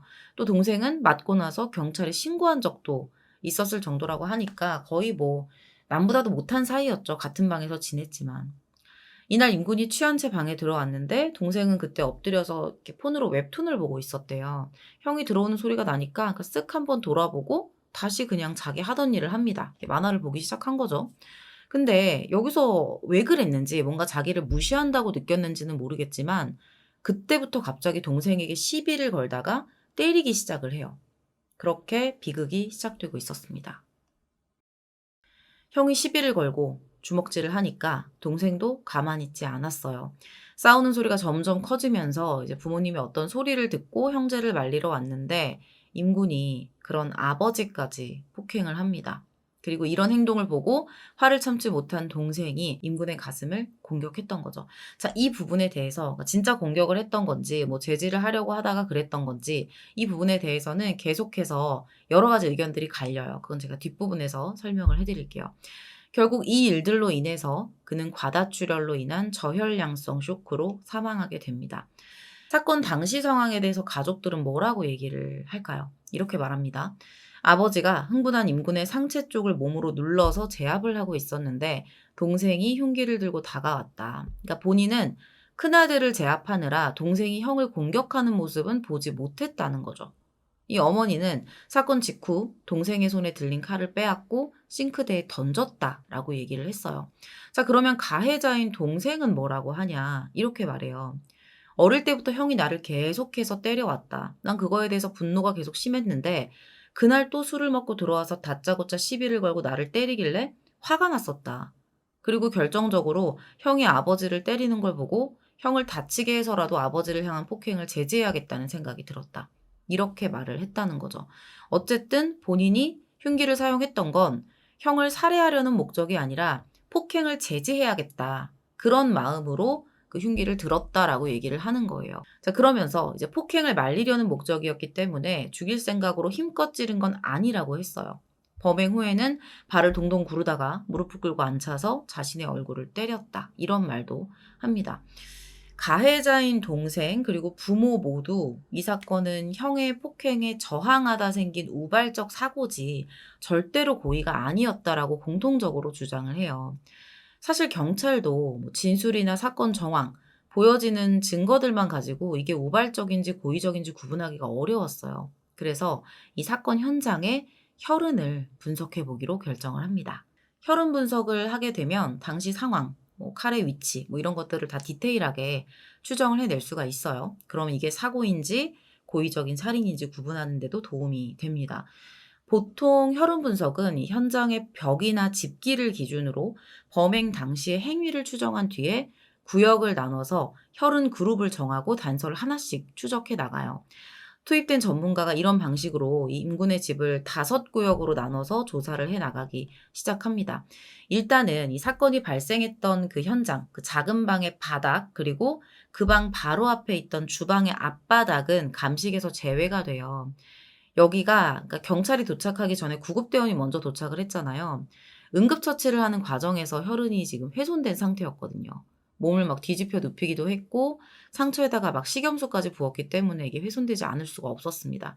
거기다가 또 주방 앞바닥 쪽에 피 묻은 발자국이 있었는데 이것도 구급대원의 발자국으로 확인이 됩니다. 주방 싱크대 쪽도 조사를 해요. 제가 앞서 말씀드린 대로 사건이 발생한 후에 어머니가 그 동생의 손에서 칼을 빼앗아서 싱크대에 던져놨다 이렇게 말을 했었잖아요. 근데 이 혈흔을 보면 과연 이 엄마의 주장이 맞는 건가 하는 의문이 들었어요. 왜냐하면 식기 건조대 아시죠? 식기 건조대, 그러니까 그릇 씻어갖고 올려놓는 건조대. 그 건조대랑 그 위에 있던 그릇에서 혈흔이 발견된 거예요. 엄마의 말에 의하면 이걸 빼앗아서 바로 싱크대에 던졌다라고 했는데 그러면 그 식기 건조대하고 그릇에 이게 묻어 있을 이유가 없잖아요. 그리고 범행에 사용한 흉기가 날 길이만 20cm짜리예요. 그래서 몸에 들어갔다가 빠지면서 피가 엄청나게 많이 났었단 말이죠. 근데 막상 현장에서 발견된 이 칼날을 보면 지름 2mm 정도? 그러니까 되게 적은, 그것도 희석된 소량의 혈흔만 묻어 있었습니다. 이상하잖아요. 그래서 이 혈흔 전문가가 싱크대 개수대 그리고 배수구 주변에 루미놀 시약을 뿌려봤는데 여기서 다량의 희석 혈흔이 발견이 됩니다. 어떤 분석을 해볼 수가 있을까요? 범행에 사용된 칼을 누군가가 식기 건조대에 올려놓으면서 이게 식기 건조대와 그릇에 묻었을 거고 이후에 누군가 이 칼을 싱크대에서 물로 씻어냈다. 지금 이렇게밖에 볼 수가 없는 거예요. 쉽게 말하면 어머니가 했던 주장, 흉기를 빼앗아서 싱크대에 던져놨다. 이것 자체가 사실이 아닐 가능성이 높다는 겁니다. 가족 중 누군가가 의도적으로 증거물을 훼손했을 수 있는 거예요. 자, 지금 보여드리는 사진은 이 사건을 담당한 강원경찰청 광역과학수사팀원들이 2015년 4월 13일에 춘천의 한 폐가에서 재현 공간을 만들어서 바닥에 마네킹을 두고 이 사건에 대한 혈흔 형태 분석 실험을 하고 있는 모습이에요. 이걸 보면 당시의 상황을 좀 이해하는 데 도움이 되실 거예요. 혈흔 전문가는 우선 이 형제가 쓰고 있던 작은 방 있잖아요.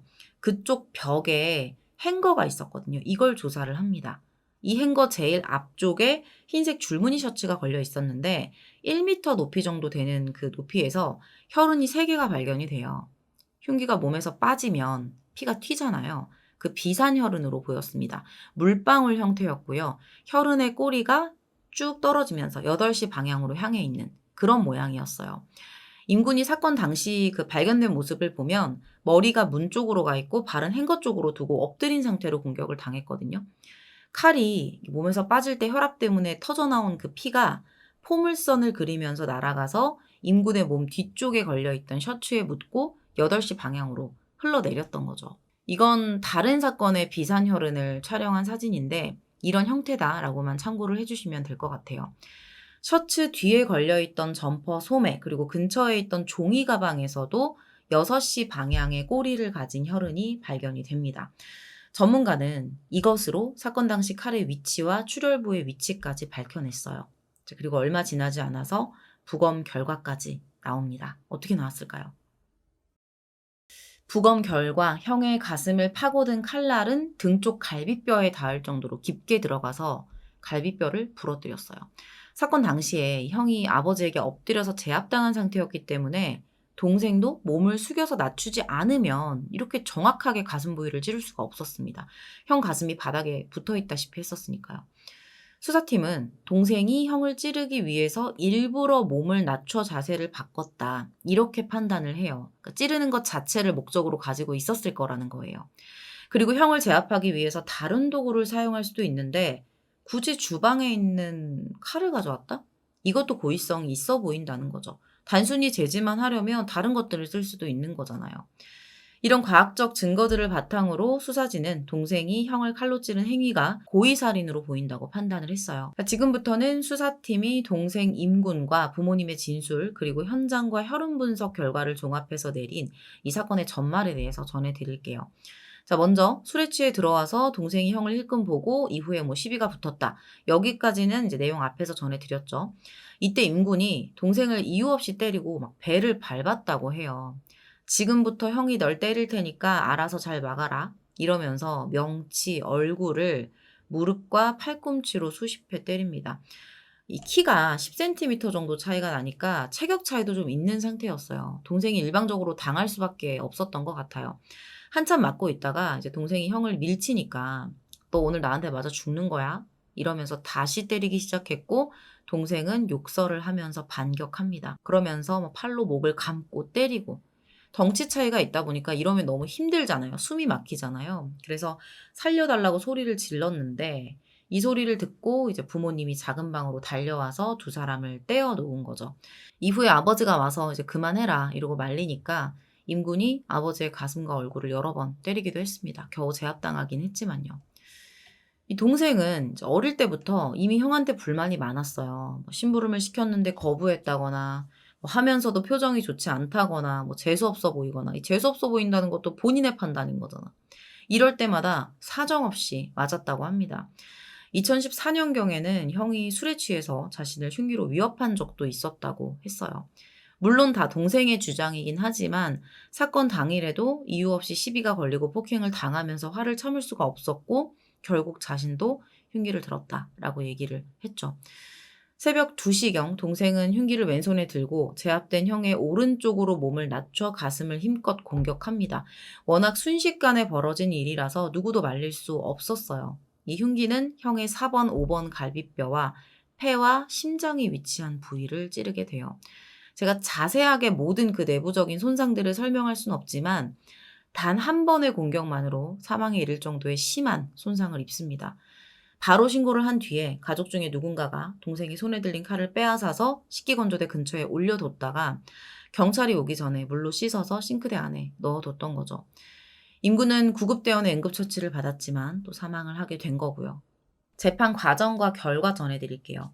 과학수사 결과 이 동생의 행위에서 살인의 고의성이 보였기 때문에 동생 임군에게는 살인죄가 적용이 됩니다. 국민참여재판으로 시작이 됐어요. 검찰은 이 피고인의 행위가 지속적인 폭행으로 감정이 좋지 않았던 형을 흉기로 찔러 살해한 범죄라고 했어요. 다만 피고인도 지속적인 괴롭힘의 피해자인 점, 그리고 부모가 탄원한 점, 이런 것들을 고려해서 장기 10년, 단기 5년의 징역을 선고해야 한다고 주장했습니다. 변호인은 그가 가정폭력의 피해자이며 형을 다치게만 하려는 의도였을 뿐 살인의 고의성은 없었다고 반박을 합니다.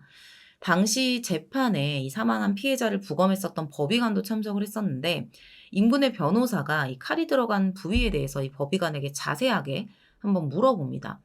자, 이 법의관은 칼이 들어간 부위가 이 늑골의 연골 부분이고 이 부위는 다른 곳보다 약한 부위라서 작은 힘으로도 쉽게 칼이 들어갈 수 있다. 이렇게 진술을 해요. 칼이 일단 갈비뼈의 연골을 부러뜨린 다음에 그 공간으로 들어오면서 밀리듯이 더 깊숙이 파고들었고 그로 인해 폐와 대동맥, 폐동맥이 절단된 것으로 보인다는 거죠. 동생이 형을 찌를 당시에 특별히 뭐 힘을 세게 줬다고 보기 어렵다. 그러니까 통상적인 우리가 일반적으로 생각하는 세지 않은 힘으로 형을 찔렀는데도 신체 부위 특성상 칼이 깊게 들어간 것으로 보인다. 이렇게 법의관이 이야기를 했어요. 변호인이 이 법의관의 진술을 강조하면서 칼에 찔린 부위가 약한 부위여서 사망에 이른 것이지 뭔가 의도를 가지고 죽이려는 생각으로 깊고 세게 찔러서 사망에 이른 게 아니다. 이렇게 주장을 해요. 그러면서 한 자식을 잃고 또 다른 자식을 교도소로 보내는 부모의 마음을 헤아려 달라고 변론합니다. 피고인도 최후 진술에서 조금만 더 참았어야 했다면서 눈물을 보이기도 했어요. 자, 그러면 이제 국민참여재판으로 진행됐다고 했는데 배심원들은 어떤 선택을 했을까요? 만장일치로 무죄를 판결합니다. 이유는 이래요.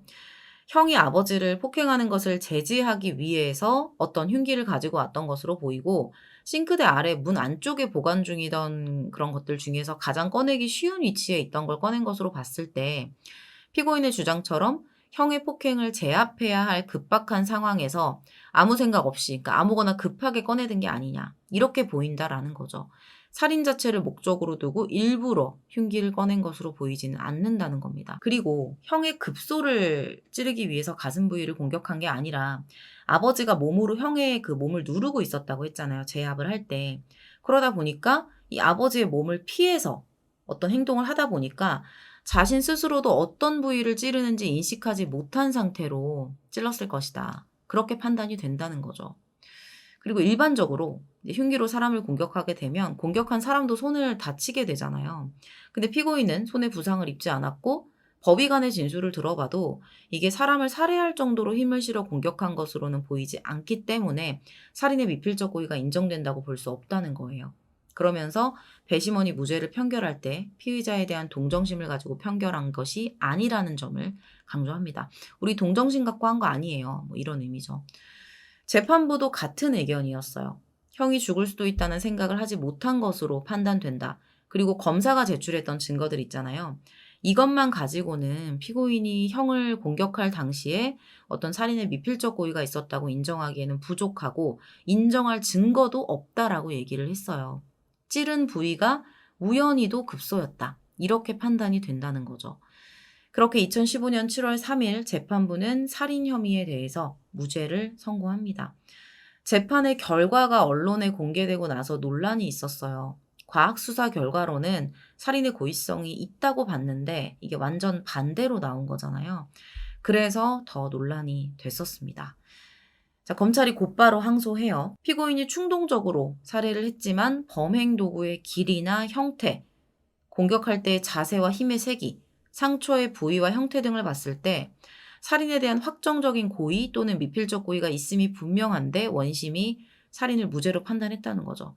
검찰은 증거물에 대한 재조사와 추가 조사까지 진행을 합니다. 그렇게 항소심 재판이 시작이 됐는데 여기서는 법의관이 조금 다른 의견을 내놔요.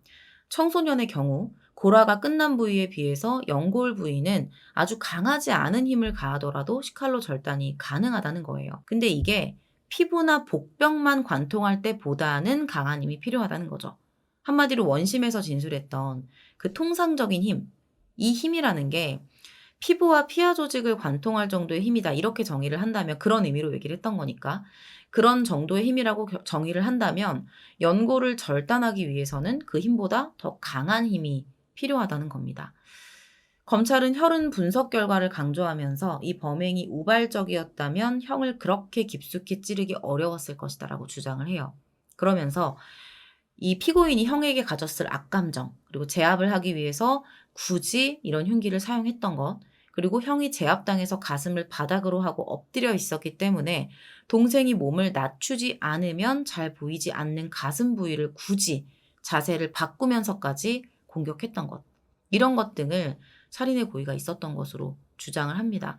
당시 방 안에 뭐 전기 스탠드도 있었고 다른 물건들도 있었거든요. 뭔가 형을 제압하기 위해서 타격할 만한 물건들은 얼마든지 꼭 그 칼이 아니었어도 쓸 수 있는 것들이 있었어요.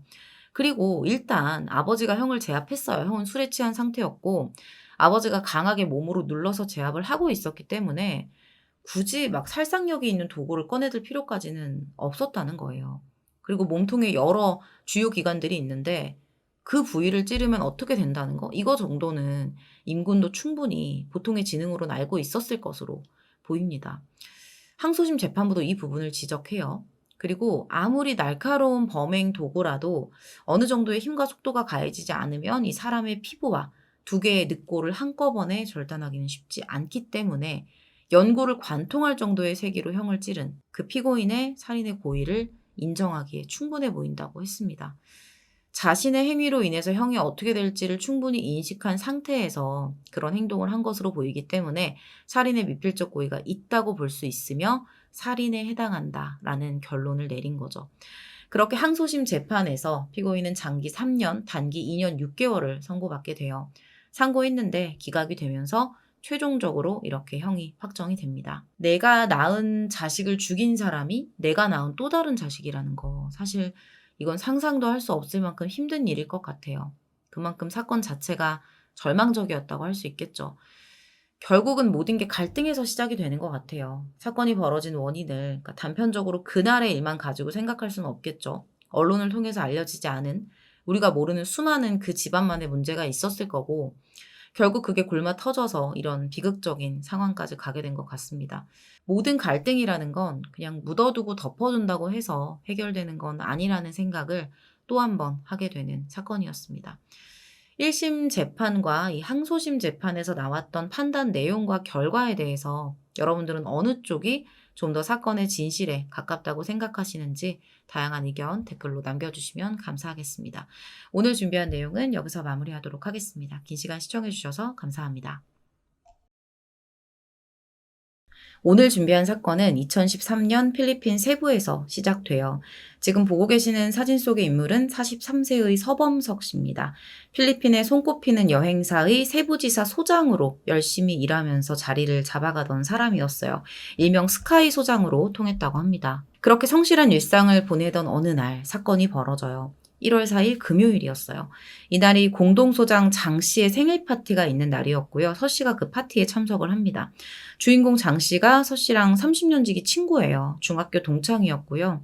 이날 사무실에서 벌어진 축하 파티에 서 씨와 장 씨, 그리고 12명의 직원들이 함께 했다고 해요. 사무실에서 간단히 이제 축하 자리를 가지고 나서 저녁 7시경에 10분 거리의 한 식당으로 일행들 모두 이제 자리를 이동을 했고요. 여기서 식사를 합니다. 저녁 8시 반쯤 됐을 때 식사가 끝났고요. 바로 2차 장소인 노래방으로 가기 위해 일어나요. 근데 범석 씨가 약속이 있다면서 2차를 가지 않고 먼저 자리를 뜹니다. 차를 타고 떠나는 서 씨를 이제 일행들이 배웅을 해주기도 했었어요. 그날 이후 서범석 씨는 행방불명돼요. 열흘이 지나도록 그 어떤 소식도 들을 수 없었거든요. 결국엔 친구 장 씨가, 그 공동 소장이라는 친구 장 씨가 현지 경찰에 실종 신고를 접수합니다.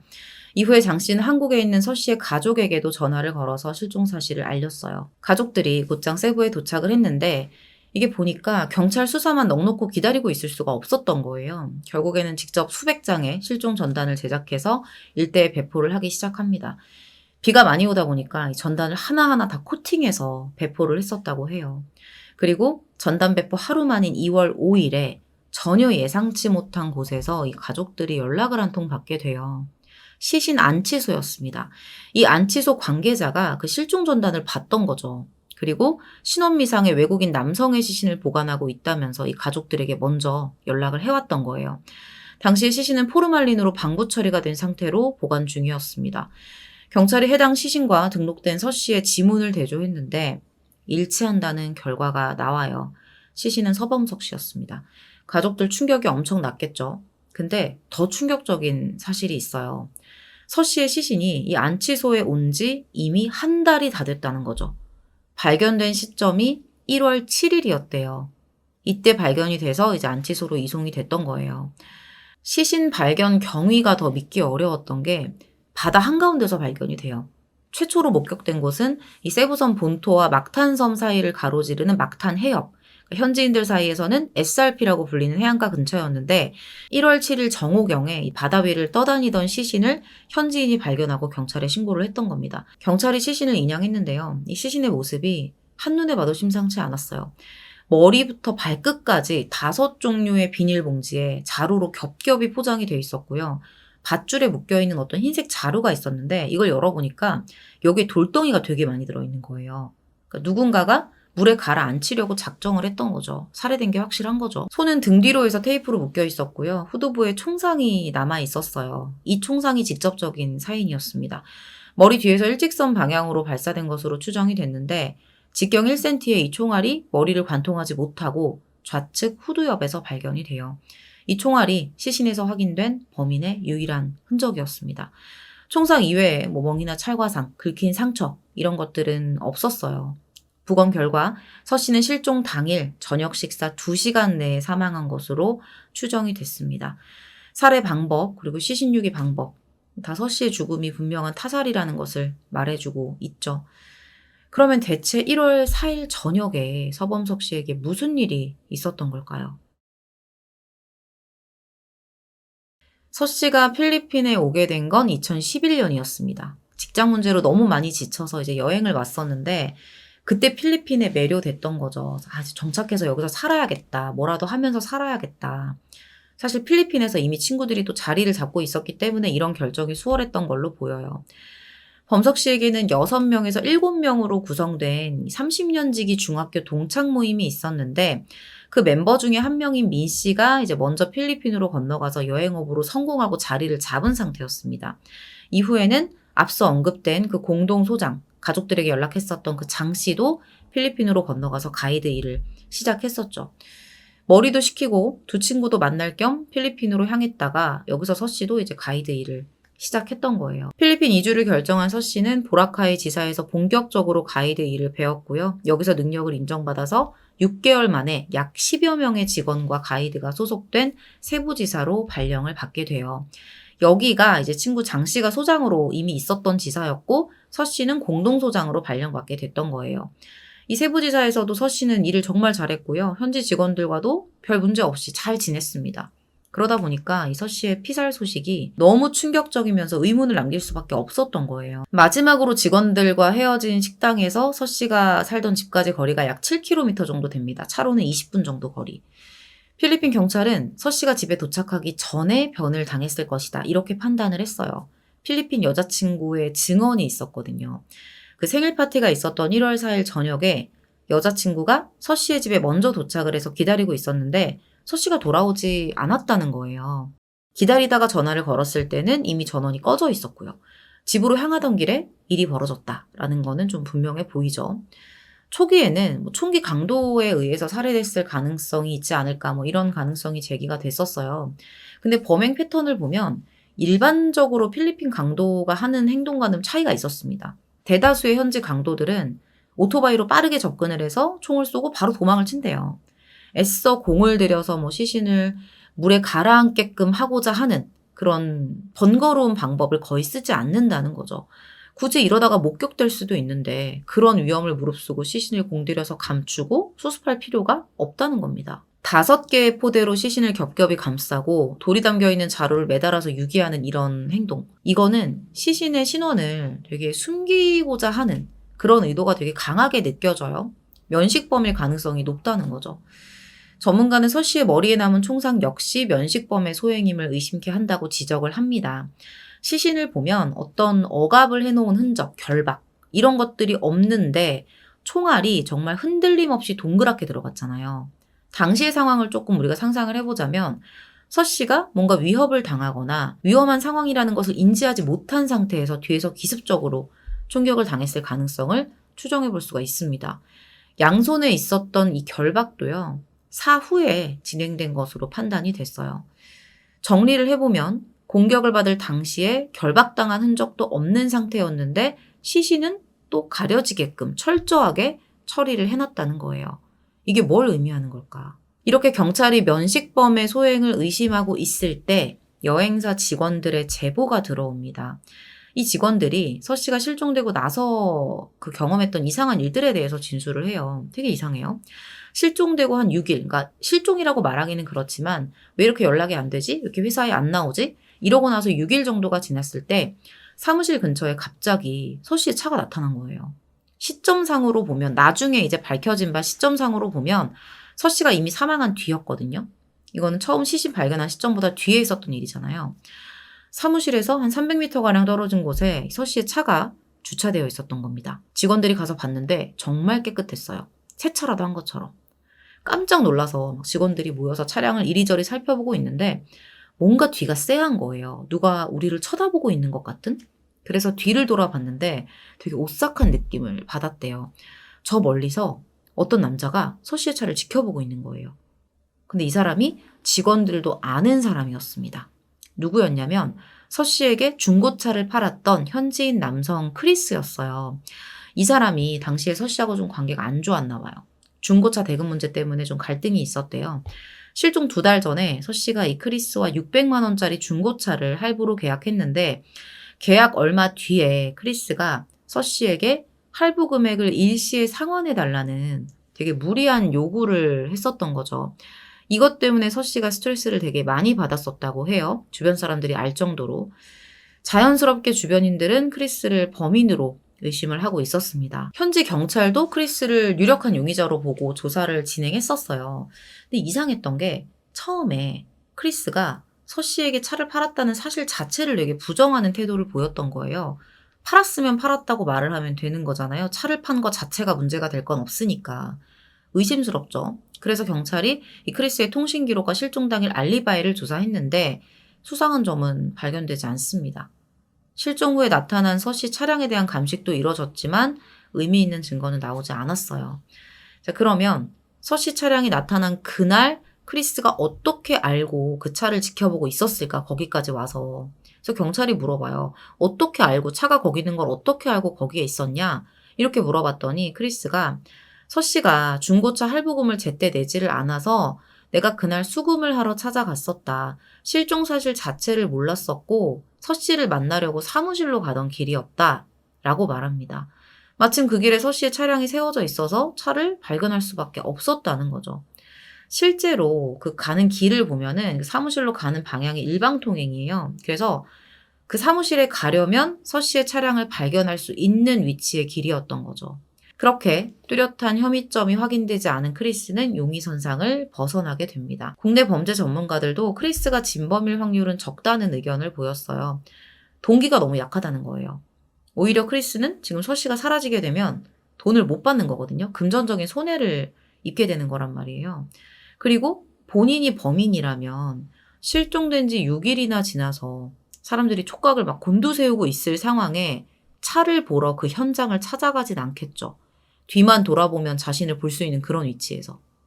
이후에 경찰이 계속해서 수사를 이어가는데 서 씨의 통신 기록을 살펴보다가 이상한 점을 하나 발견합니다. 실종 당일인 1월 4일에 서 씨의 통신 기록이 없는 거예요. 지금 위에 있는 그 기록 사진을 보면 1월 3일이 마지막이죠. 마지막 통화 기록은 실종 전날인 3일 밤 9시 2분이었습니다. 4일에는 여자친구와도 연락을 한 적이 없었어요. 여자친구가 평소처럼 바로 이제 연락 없이 서 씨의 집으로 갔었던 거죠. 이건 수사 결과 밝혀진 내용이라고 해요. 근데 정말 이상한 건 이거예요. 그날이 장 씨 생일 파티였잖아요. 4일이. 서 씨가 실종되고 나서 장 씨가 경찰에 이런 말을 했었어요. 그날 저녁 식사를 하면서 서 씨가 중간중간 누군가와 통화도 하고 문자도 했었다. 내 기억으로는 상대가 여자친구였던 것 같다. 그날 헤어지고 나서도 여자친구를 만나려고 자신의 집으로 가는 것 같았다. 라는 거죠. 뭐 문자를 하는 모습은 사실 상대편이 봤을 때 핸드폰으로 다른 걸 만지고 있는 거를 문자를 하고 있구나라고 오해할 수도 있지만 통화를 하고 있는 걸 봤다는 건 그 자체로 통화를 했다는 거잖아요. 분명 그 모습을 봤다고 했는데 정작 서 씨의 통신 기록에 그런 건 없었다는 거. 그럼 장 씨가 거짓말을 한 걸까요? 단순히 뭔가 기억을 잘못했다고 하기에는 너무 구체적이죠. 장 씨도 자연스럽게 이제 의심을 받았겠죠? 근데 결론부터 말하자면 장 씨가 서 씨의 사망에 연관됐다는 직접적인 증거는 없습니다. 근데 장 씨가 유력 용의자로 의심된다는 제보들이 있긴 했어요. 이 제보자들은 평소에 장 씨가 서 씨와 갈등이 상당히 심했다고 주장을 합니다. 사건 당시에도 둘의 관계가 원만하지 않았다는 사실은 현지 경찰도 알고 있었고요. 그래서 장 씨를 참고인 신분으로 불러서 조사를 진행했는데 증거가 없잖아요. 조사가 끝나고 나서 장 씨는 그 길로 한국으로 돌아갑니다. 자, 그러면 장 씨가 의심받는 이유가 뭘까? 뭐 생일 파티 때 있었던 그 진술, 서 씨를 봤던 거, 뭐 문자를 하고 통화를 했다. 그게 실제 조사 결과와 맞지 않았던 것. 단지 그것 때문만은 아니었습니다. 자, 지금부터 이 사망한 서 씨의 30년 지기 친구이자 동료였던 장 씨가 왜 의심을 받게 됐는지 그 이유를 한번 정리해 볼게요. 당시에 이 여행사, 이 마닐라 본사의 사장인 민 씨가 세부지사에 지속적으로 좀 어떤 불만을 가지고 있었어요. 계속 적자가 나고 있었거든요. 근데 이게 문제가 뭐냐면 출처가 명확하지 않은 그런 돈들이 좀 확인이 되면서 이 서범석 씨를 세부지사의 공동 소장으로 보냈던 거예요. 본사 차원에서. 그러니까 감시 인력으로 서범석 씨를 세부로 보냈던 거죠. 그전까지 세부지사 재정을 소장 장 씨가 이제 혼자 관리를 하고 있었거든요. 서 씨가 오고 난 뒤에는 지사 금고에 정말 돈이 쌓이기 시작합니다. 그러니까 이전에 뭔가 문제가 있었던 건 맞는 것 같아요. 직원들에 의하면 그전에는 임금 체불이 일상이었는데 서 씨가 금고를 관리하면서부터 돈이 제대로 이제 지급이 됐었대요. 서 씨가 거기 가서 장부를 쭉 살펴봐요. 그러면서 몇 가지 사실을 좀 파악하게 된 거죠. 그동안 장 씨가 회사 돈을 좀 마음대로 쓰고 다녔다. 이런 것들을 다 파악하게 된 거예요. 그리고 이 사실을 본사에 보고합니다. 이 일로 장 씨는 직원들로부터의 신뢰는 물론이고 소장으로서의 권한도 잃게 돼요. 사건 발생 무렵에는 그냥 기본 생활비만 받으면서 이름뿐인 소장으로 있었습니다. 그리고 늘 그것에 대한 어떤 불만을 표출했었나 봐요. 자연스럽게 서 씨와의 관계도 안 좋아지기 시작했죠. 그러던 중 실종 한 달 전인 2012년 12월에 사무실에서 사건이 하나 터져요. 사무실에 도둑이 들었는데 이 금고를 부수고 2천만 원을 털어간 거예요. 근데 수사 결과 외부에서 강제로 침입한 흔적은 없었습니다. 그러다 보니까 이제 내부인 소행으로 의심이 됐었는데 이때 서 씨가 의심했던 사람이 장 씨였고 이 일 때문에 두 사람 사이의 갈등이 심해졌던 거예요. 그 일이 있고 한 달 뒤에 이제 서범석 씨가 실종이 됐던 거죠. 자, 그리고 또 하나 이상한 점. 실종 신고 시점입니다. 어쨌든 이 지사를 맡고 있는 인물이 지금 두 사람인 거잖아요. 이제 어떤 자격은 조금 박탈이 됐지만. 근데 장 씨가 서 씨가 실종된 지 열흘이 지나서야 경찰에 신고를 접수했던 거예요. 아무리 사이가 안 좋았고 어떤 문제가 있었어도 30년 지기 친구고 회사 동료가 실종이 됐는데 하루만 지나도 무슨 일인지 사실 궁금해야 되는 게 정상이잖아요. 근데 왜 이렇게 신고를 늦게 했을까? 직원들에 의하면 장 씨가 처음부터 찾으려는 액션 자체를 하지 않았다고 해요. 되게 소극적으로 행동을 했다고 합니다. SBS 그 아래에서 장 씨가 인터뷰를 했습니다. 이때 했던 말, 본인이 실종 신고를 늦게 했던 이유는 누구보다 서 씨에 대해 잘 알고 있었기 때문이다. 서 씨는 가끔 머리를 식힌다면서 연락을 끊고 사라지곤 했었다. 실종 이후에도 곳곳에서 서 씨를 봤다는 목격담이 있었다. 그래서 출근을 하지 않은 것을 대수롭지 않게 생각했다. 그런데 얼마 뒤에 목격담이 사실이 아닐 수도 있다는 생각이 들어서 그제야 서둘러 실종 신고를 했다. 사실 시간이 너무 많이 흘렀기 때문에 이 주장이 어디까지가 진실이고 어디까지가 거짓인지는 확인할 수가 없겠죠. 장 씨에 대한 되게 여러 가지 제보들 중에서 한국 조폭이 연관됐다는 제보도 있어요. 주변인들에 따르면 평소에 장 씨가 필리핀에 있는 한국 조폭들과 가까이 지냈다고 합니다. 한 지인은 해당 조폭들이 수원 남문파 소속이라는 구체적인 내용까지 언급을 했습니다. 해당 조직은 수원의 대표적인 폭력 조직인데요. 실제 당시 범죄에 연루된 조직원 일부가 세부에서 도피 생활을 하고 있었던 것으로 알려져 있기도 했어요. 그리고 이들의 이름은 서 씨의 장례식장 화환에서도 확인할 수 있었습니다. 장 씨는 인터뷰에서 조직원들과의 관계를 부정하지는 않았지만 이들이 서 씨의 사망과는 관련이 없다고 딱 선을 그어요. 조폭들에 의한 청부 살해의 가능성도 배제할 수는 없어 보이지만 어떤 관계자나 전문가들은 그 가능성은 좀 낮게 봤습니다. 필리핀 도피 생활을 하고 있다면 사실 강제 추방을 당할 수도 있는데 굳이 여기서 또 어떤 범죄를 벌이겠냐는 거죠. 그렇다 하더라도 작은 가능성이라도 좀 확인해 볼 필요가 있어요. 근데 사건이 발생하고 몇 달 뒤에 조직들 간에 좀 총격전이 벌어지면서 그 과정에서 조직원이 사망하는 일이 벌어지고 이제 경찰에 의해 조직이 흩어지게 됩니다.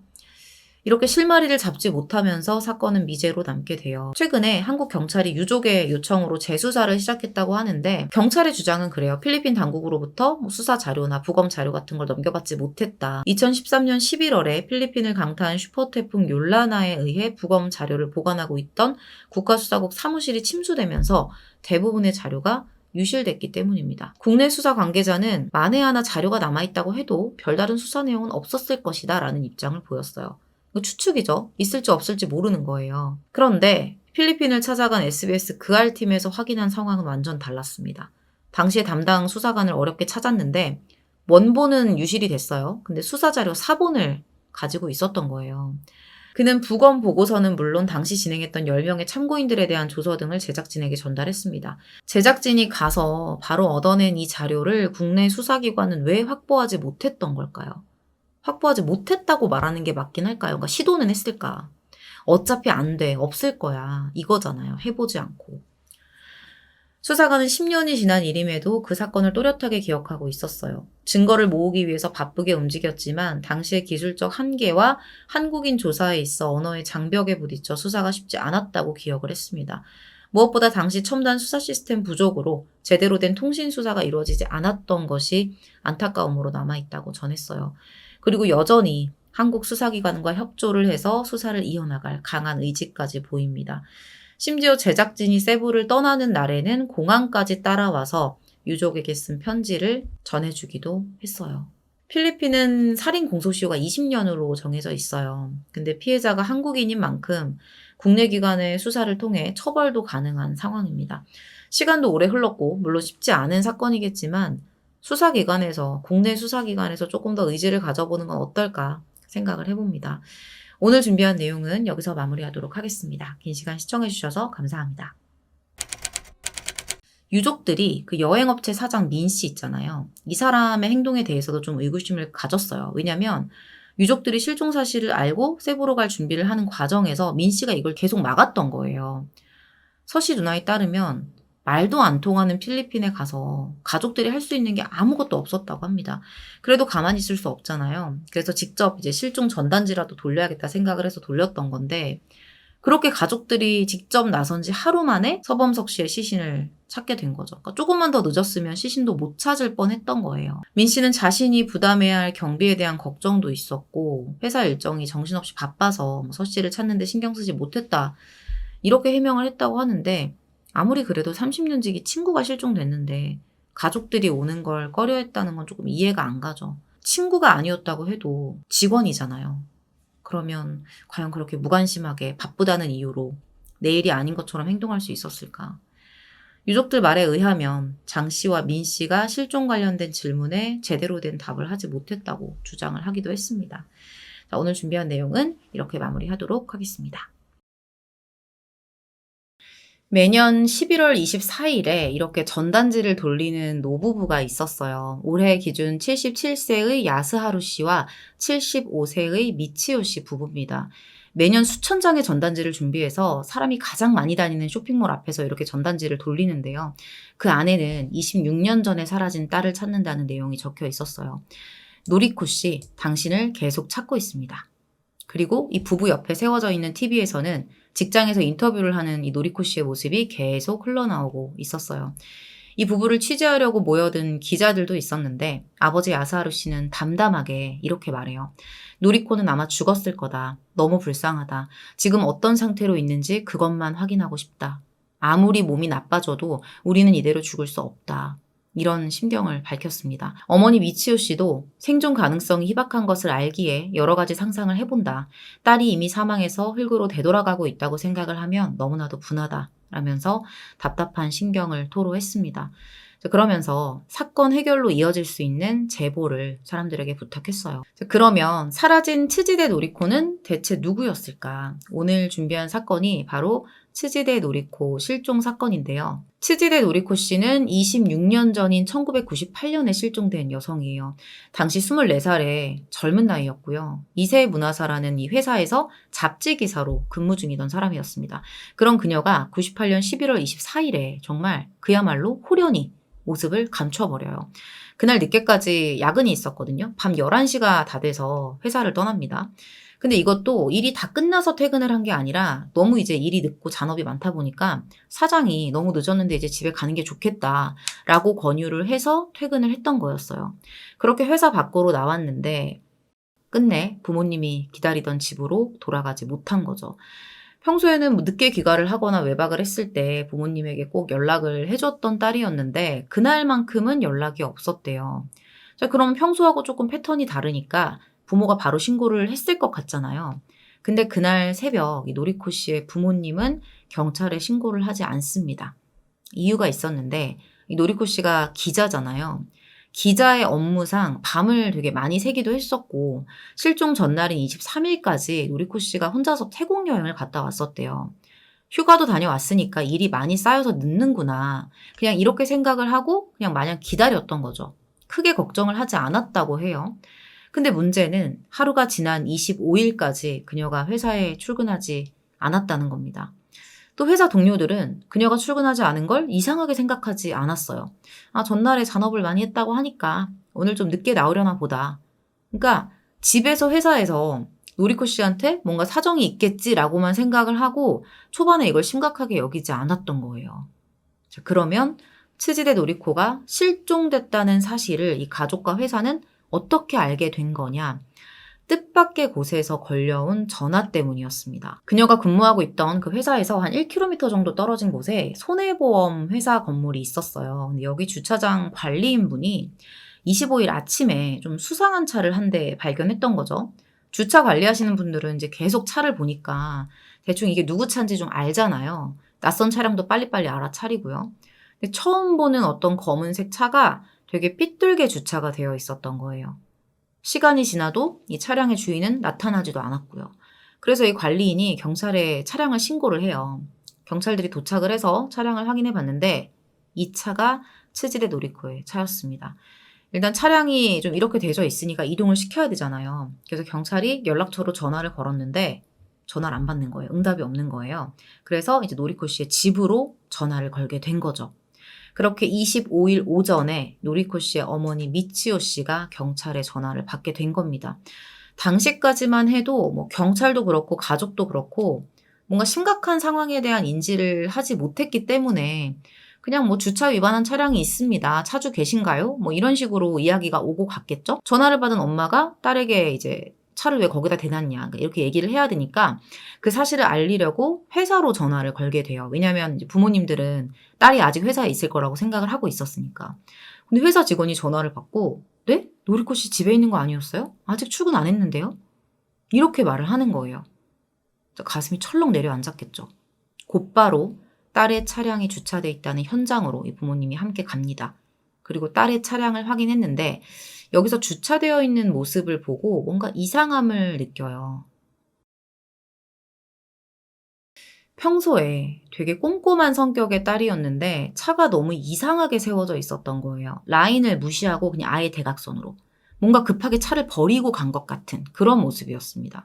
문은 잠금 장치가 걸려있는 상태였는데 내부를 뭐 뒤졌다거나 하는 그런 흔적이 뭐 육안으로는 보이지 않았어요. 무엇보다 이상했던 건 밤 11시에 얼마나 피곤할 거야, 일을 했으니까. 근데 그런 피곤한 몸을 이끌고 퇴근길에 올랐을 텐데 여기다 왜 이렇게 주차를 해놨을까? 그리고 차를 대놓고 본인은 지금 어디에 간 거냐? 이럴 이유가 없다는 거죠. 심각한 어떤 사건에 연루됐을 가능성이 매우 매우 높아 보이죠. 근데 여기서 이 노리코 씨의 아버지가 좀 아쉬운 선택과 행동을 해요. 지금 생각하면 너무 아쉬운데 이제 차량 스페어 키를 하나 챙겨온 거예요. 이걸로 차 문을 열고 경찰서까지 차를 이동시킨 거죠. 그것도 경찰이 뭔가를 파악하기 전에. 그러니까 차를 옮기는 과정에서 현장이 훼손됐다고 볼 수 있는 거예요. 나중에 이 아버지도 그때 자신이 그런 행동을 했던 거를 정말 많이 후회를 했었다고 합니다. 경찰에 신고를 하고 차를 움직이지 말았어야 했는데 그냥 둘 걸 지금도 너무 후회가 된다. 어떻게 보면 정말 아쉬운 부분이기는 해요. 비록 이런 선택과 행동을 하기는 했지만 차를 이제 끌고 가는 과정에서 아버지가 느낀 몇 가지 수상한 점이 있기는 했어요. 일단은 운전석 위치가 되게 많이 바뀌어 있었던 거예요. 이게 보통은 주 운전자의 신체 구조에 맞게 세팅이 되어 있잖아요. 핸들과의 거리라던가 뭐 이 좌석의 높이라던가 이런 것들이. 이 노리코 씨의 키가 161cm에 체중이 46kg예요. 되게 마른 체구였는데 운전석이 되게 넉넉하게 세팅이 되어 있었던 거죠. 분명히 뭔가 노리코보다 체구가 큰 누군가가 여기서 운전을 했던 것처럼. 한눈에 평소랑 다른데? 이걸 아빠가 느낀 거예요. 다른 사람이 이걸 탔던 것 같다. 좌석 위치가 핸들에서 이렇게 떨어져 있었나? 라는 생각이 들었다는 거죠. 자, 두 번째 수상한 점은 자동차 스테레오에 소리가 꺼져 있었다는 겁니다. 자, 이게 무슨 얘기냐면 아버지가 평소에 기억하는 노리코는 음악을 되게 크게 틀고 다녔었대요. 그래서 차량 시동을 켜면 자동으로 되게 큰 음악 소리가 흘러나왔었다는 거죠. 이걸 정확하게 기억을 하고 있었거든요. 근데 여기서 발견된 차에서 이제 시동을 걸었을 때는 그 큰 스테레오 음량이 들리지 않았다는 거예요. 정말 이상하죠? 부부는 딸의 휴대폰으로 수차례 전화를 걸었습니다. 근데 이게 신호만 가다가 자동 응답기로 전환이 될 뿐 응답은 없었어요. 이건 뭔가 사건일 가능성이 너무 높잖아요. 그것도 불행한 사건. 그래서 부모가 이제 바로 실종신고를 접수하려고 갔는데 문제는 경찰이 실종신고를 받아들이지 않는 거예요. 뒤는 뻔했어요. 노리코를 뭐 실종자가 아닌 그냥 성인이 단순 가출을 한 걸 거다. 이런 식으로 하면서 수사해달라는 부탁 뭐 이런 것들을 다 응하지 않았던 거죠.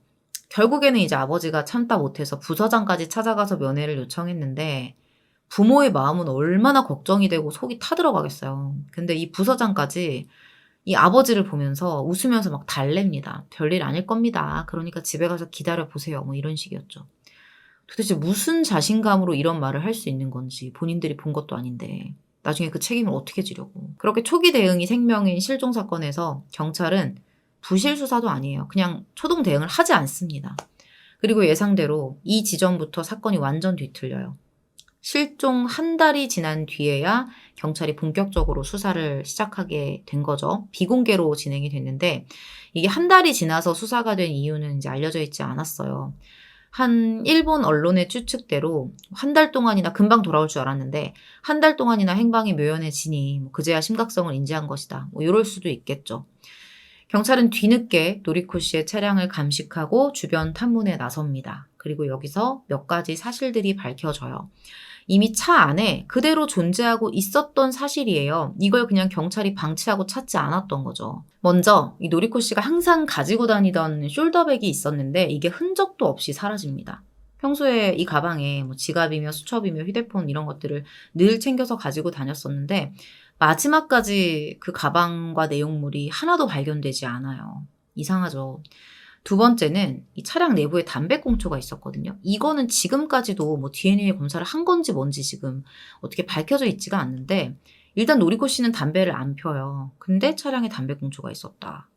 누가 피웠던 걸까요? 세 번째는 실종 전날 확인된 노리코 씨의 행적입니다. 전날 점심에 노리코가 카메라 가게에 가서 사진 현상을 맡기고 퇴근할 때는 이제 자켓을 회사에 두고 나갔어요. 11월이라서 날씨도 되게 추웠을 텐데 지금 외투를 두고 나갔다는 거예요.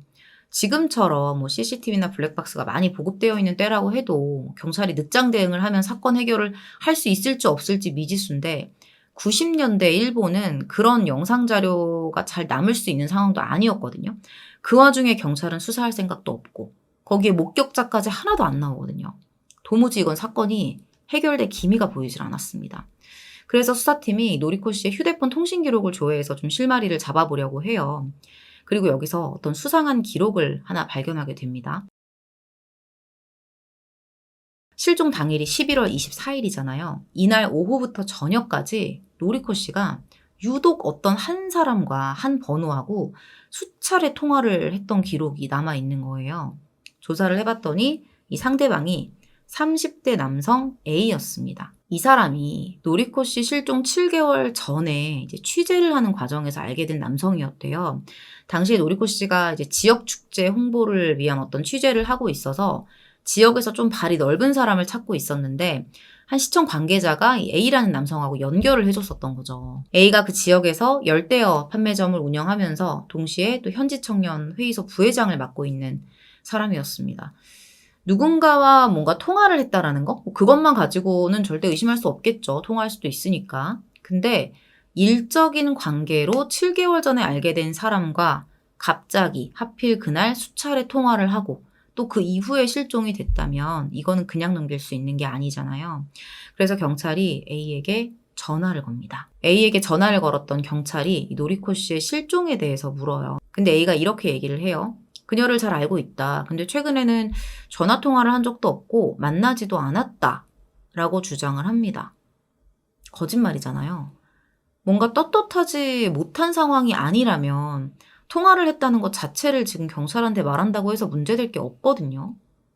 명백히 지금 경찰이 통화 기록을 가지고 있는데 수차례 통화했다는 사실을 숨기고 있는 거예요. 거짓말은 언제나 구립니다. 경찰이 바로 A를 용의자로 특정해요. 1999년 1월 26일에 A를 임의동행 형식으로 소환했고요. 2월 3일까지 조사를 이어가요. 매일 아침 8시부터 자정 무렵까지 고강도로 조사가 진행이 됩니다. 조사 초기에 A는 노리코와는 여름 이후로는 한 번도 만나지 않았다라고 주장을 했어요. 그러면 노리코가 실종된 그 당일 저녁에 뭐 했는지 대답할 수 있어야 되잖아요. 근데 딱 그 시점에 알리바이만 대지를 못하는 거예요. 그러면서 뭔가 좀 당황한 듯이 진술을 조금씩 바꿉니다. 결국에는 버티지 못하고 실종 당일에 노리코를 만났다는 사실을 인정하게 돼요. 그러니까 진짜 그날 만난 거예요. 통화도 했었고. 그래서 왜 만났냐? 경찰이 물었는데 이렇게 주장을 합니다. 지난 여름에 내가 노리코 씨한테 좀 신뢰되는 전화를 한 적이 있었는데 만나서 그걸 좀 사과하고 싶었다. 그래서 실종 당일에 전화를 해서 통화를 해보니까 밤 10시경에 일이 끝난다고 해서 오후 9시쯤에 동네에 도착해서 기다리고 있었다. 오후 10시에 전화를 했더니 11시쯤 끝나니까 기다려달라고 하더라. 그래서 노리코 씨의 차량이 발견된 그 보험회사 주차장에서 기다리고 있었다는 거죠. 11시가 넘어서 노리코로부터 퇴근했다고 전화가 왔고 저는 그 장소를 알려주고 그 주차장, 차가 발견된 그 주차장에서 만났다는 거예요. 그리고 노리코와 차에서 이야기를 나눴다. 그러다가 여기서부터 좀 어이가 없는데 그러다가 뭐 분위기가 달아올라서 차에서 관계를 가졌대요. 그 후에 좀 더 이야기를 나눈 뒤에 노리코가 차에서 내렸고 주차장에서 헤어졌다. 함께 한두 시간 정도 같이 있었고 이후의 상황은 모른다. 이게 무슨 소리죠? 오래 알던 사이도 아니고요. 일적으로 과거에 만나서 뭔가 실수해서 몇 달 만에 사과를 하겠다고 만났다더니 그 밤에 굳이 그때 만났어야 했을까요? 그러더니 또 갑자기 관계를 가졌다. 너무 뜬금없는 흐름이잖아요. A가 말했던 그 여름에 했던 신뢰되는 전화는 근무처에 이제 전화하지 말아 주었으면 한다라는 내용이었다고 하는데 뭐 그거 녹취된 것도 없고 정말 그런 통화를 했는지도 불확실하죠. 이후에 A는 주차장에서 차로 20-30m 이동해서 그곳에 놀이코를 내려줬다라고 진술을 번복하기도 했습니다. 사건을 전하는 저도 듣는 여러분들도 경찰도 납득하기 어려운 주장이에요. 경찰은 단서를 확보하기 위해서 A에 대한 강도 높은 탐문과 수색을 실시합니다. 하지만 이 사건과 관련된 증거는 하나도 발견되지 않았어요. A의 차가 이미 구석구석 깨끗하게 다 청소가 되어 있는 상태였거든요. 머리카락 한 올도 떨어져 있지 않았다고 합니다. 다만 이 A의 집에서 여성 생리용품이 나와요. 사용된 거. 근데 이 혈액을 분석해봤더니 노리코와 같은 B형의 여성의 것이었습니다. 근데 당시 이 A의 여자친구의 혈액형도 B형이어서 이게 증거가 되지는 못했어요. 그래도 이거를 좀 보관하고 있었으면 지금에 와서는 되게 의미 있는 증거가 됐을 수도 있잖아요. 근데 이 증거는 A에게 반환이 됐습니다. 폐기됐겠죠. 그렇게 A는 증거불충분으로 풀려나게 됩니다. 근데 일주일 뒤에 무슨 일이 벌어졌는지 아세요? A가 다른 범죄 혐의로 체포된 거예요. 성매매 여성 감금 성폭행 혐의였습니다. 이 사건이 벌어진 게 97년이었는데 신고 접수가 늦었던 거예요. 노리코 실종 담당 수사팀이 A가 체포돼 있으니까 이제 찾아가서 그 실종 사건에 대해서 또 같이 막 추궁을 했거든요. 근데 여기에 대해서 A는 전혀 입을 열지 않습니다. 그러면서 내가 이번 사건에서 무죄 판결 받으면 다 얘기하겠습니다. 선심 쓰듯이 이야기를 해요. 무죄 판결을 받으면 다 이야기하겠다는 게 뭘까요? 그럼 그 전에 조사받을 때 이야기했던 거 말고 다른 게 있다는 걸 본인 스스로 지금 얘기하고 있는 거 아닌가요? 근데 피해자가 있잖아요. 어떻게 보면 유죄를 받을 가능성이 높아 보였거든요. 근데 정말 모두의 예상을 깨고 재판부가 A에게 무죄를 선고합니다. 재판부는 피해자의 진술이 일관되지 않아서 증언의 신빙성이 의심된다라는 이유로 A에게 무죄를 선고했어요. 그리고 그럼 이제 무죄 선고 받았으니까 다 얘기해야 되잖아요. 그냥 그 길로 입을 닫아버립니다. 어떠한 그런 경찰의 질문에도 대답하지 않았고요. 오히려 나 지금 강압수사 받고 있다. 이러면서 국가를 상대로 고소까지 진행을 해요.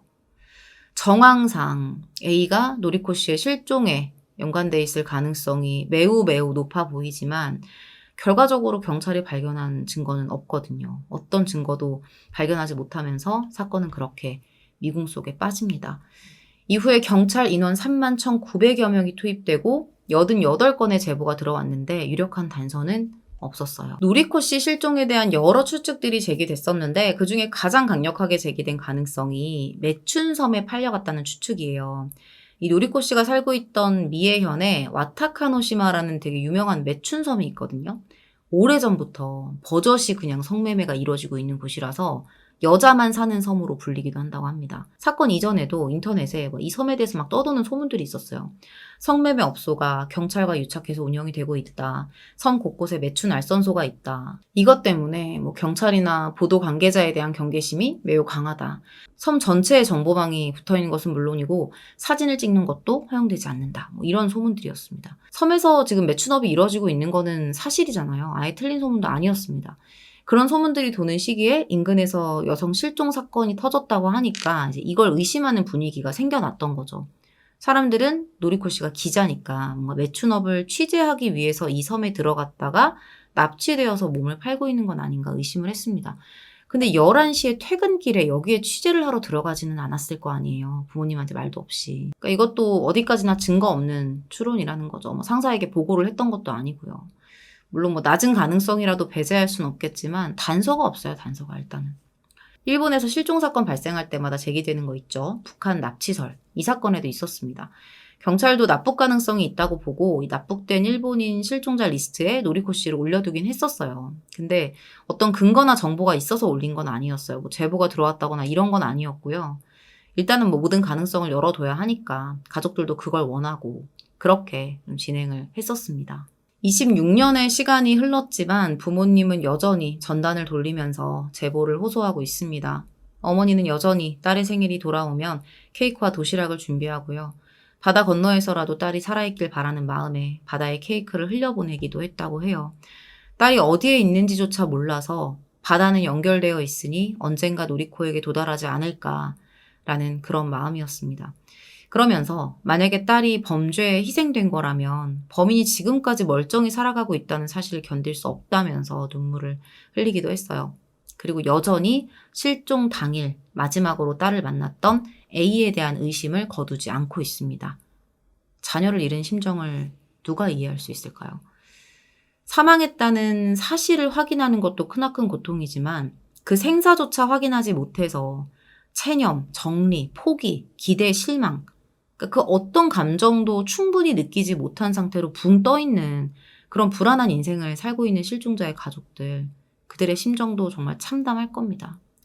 오늘 준비한 내용은 여기서 마무리하도록 하겠습니다. 긴 시간 시청해주셔서 감사합니다. 2019년에 기사가 떴는데 이 부모님이 아직까지도 그 노리코 씨의 차를 보관하고 있다고 해요. 타이어 공기도 다 빠지고 찢어진 상태 그대로 가지고 있는데 저는 이게 좀 아직까지도 딸을 놓지 못하는 그런 심정인 것 같기도 합니다. 그리고 앞서서 이 노리코 씨 차량에서 담배꽁초 발견됐는데 그게 어떻게 뭐 조사가 됐고 분석이 됐고 이런 얘기가 지금 없다고 말씀을 드렸었잖아요. 근데 저는 이게 그러니까 물론 이제 그런 거에 대한 자료가 없다라는 거, 뭐 경찰이 보관은 제대로 하고 있는지, 뭐 늦게라도 DNA 검사가 진행됐는지 이런 거에 대한 궁금증도 있지만 이게 과연 범인이 남긴 흔적일까라는 생각도 들어요. 왜냐면 정말 그거 이외에는 아무런 흔적들이 발견되지 않았었거든요. 어떻게 보면 그 차 안을 굉장히 깨끗하게 정리를 하고 나갔을 수도 있는 건데 과연 그 담배꽁초를 보란듯이 거기에 놓고 갔을까? 저는 좀 그런 생각도 듭니다. 범인이 한 행동이라면 분명히 그 담배꽁초를 거기에 그냥 툭 두고 간 거는 이유가 있을 것 같아요. 어떤 수사에 혼선을 주기 위한 그런 목적이 있었을 수도 있겠죠. 굳이 그것만 남아있었다는 게 이상하니까요. 혹시 뭐 이 부분에 대해서 알고 계시는 시청자분들이 있으시다면 이것도 댓글로 남겨주시면 좋을 것 같습니다. 이렇게 내용은 마무리할게요.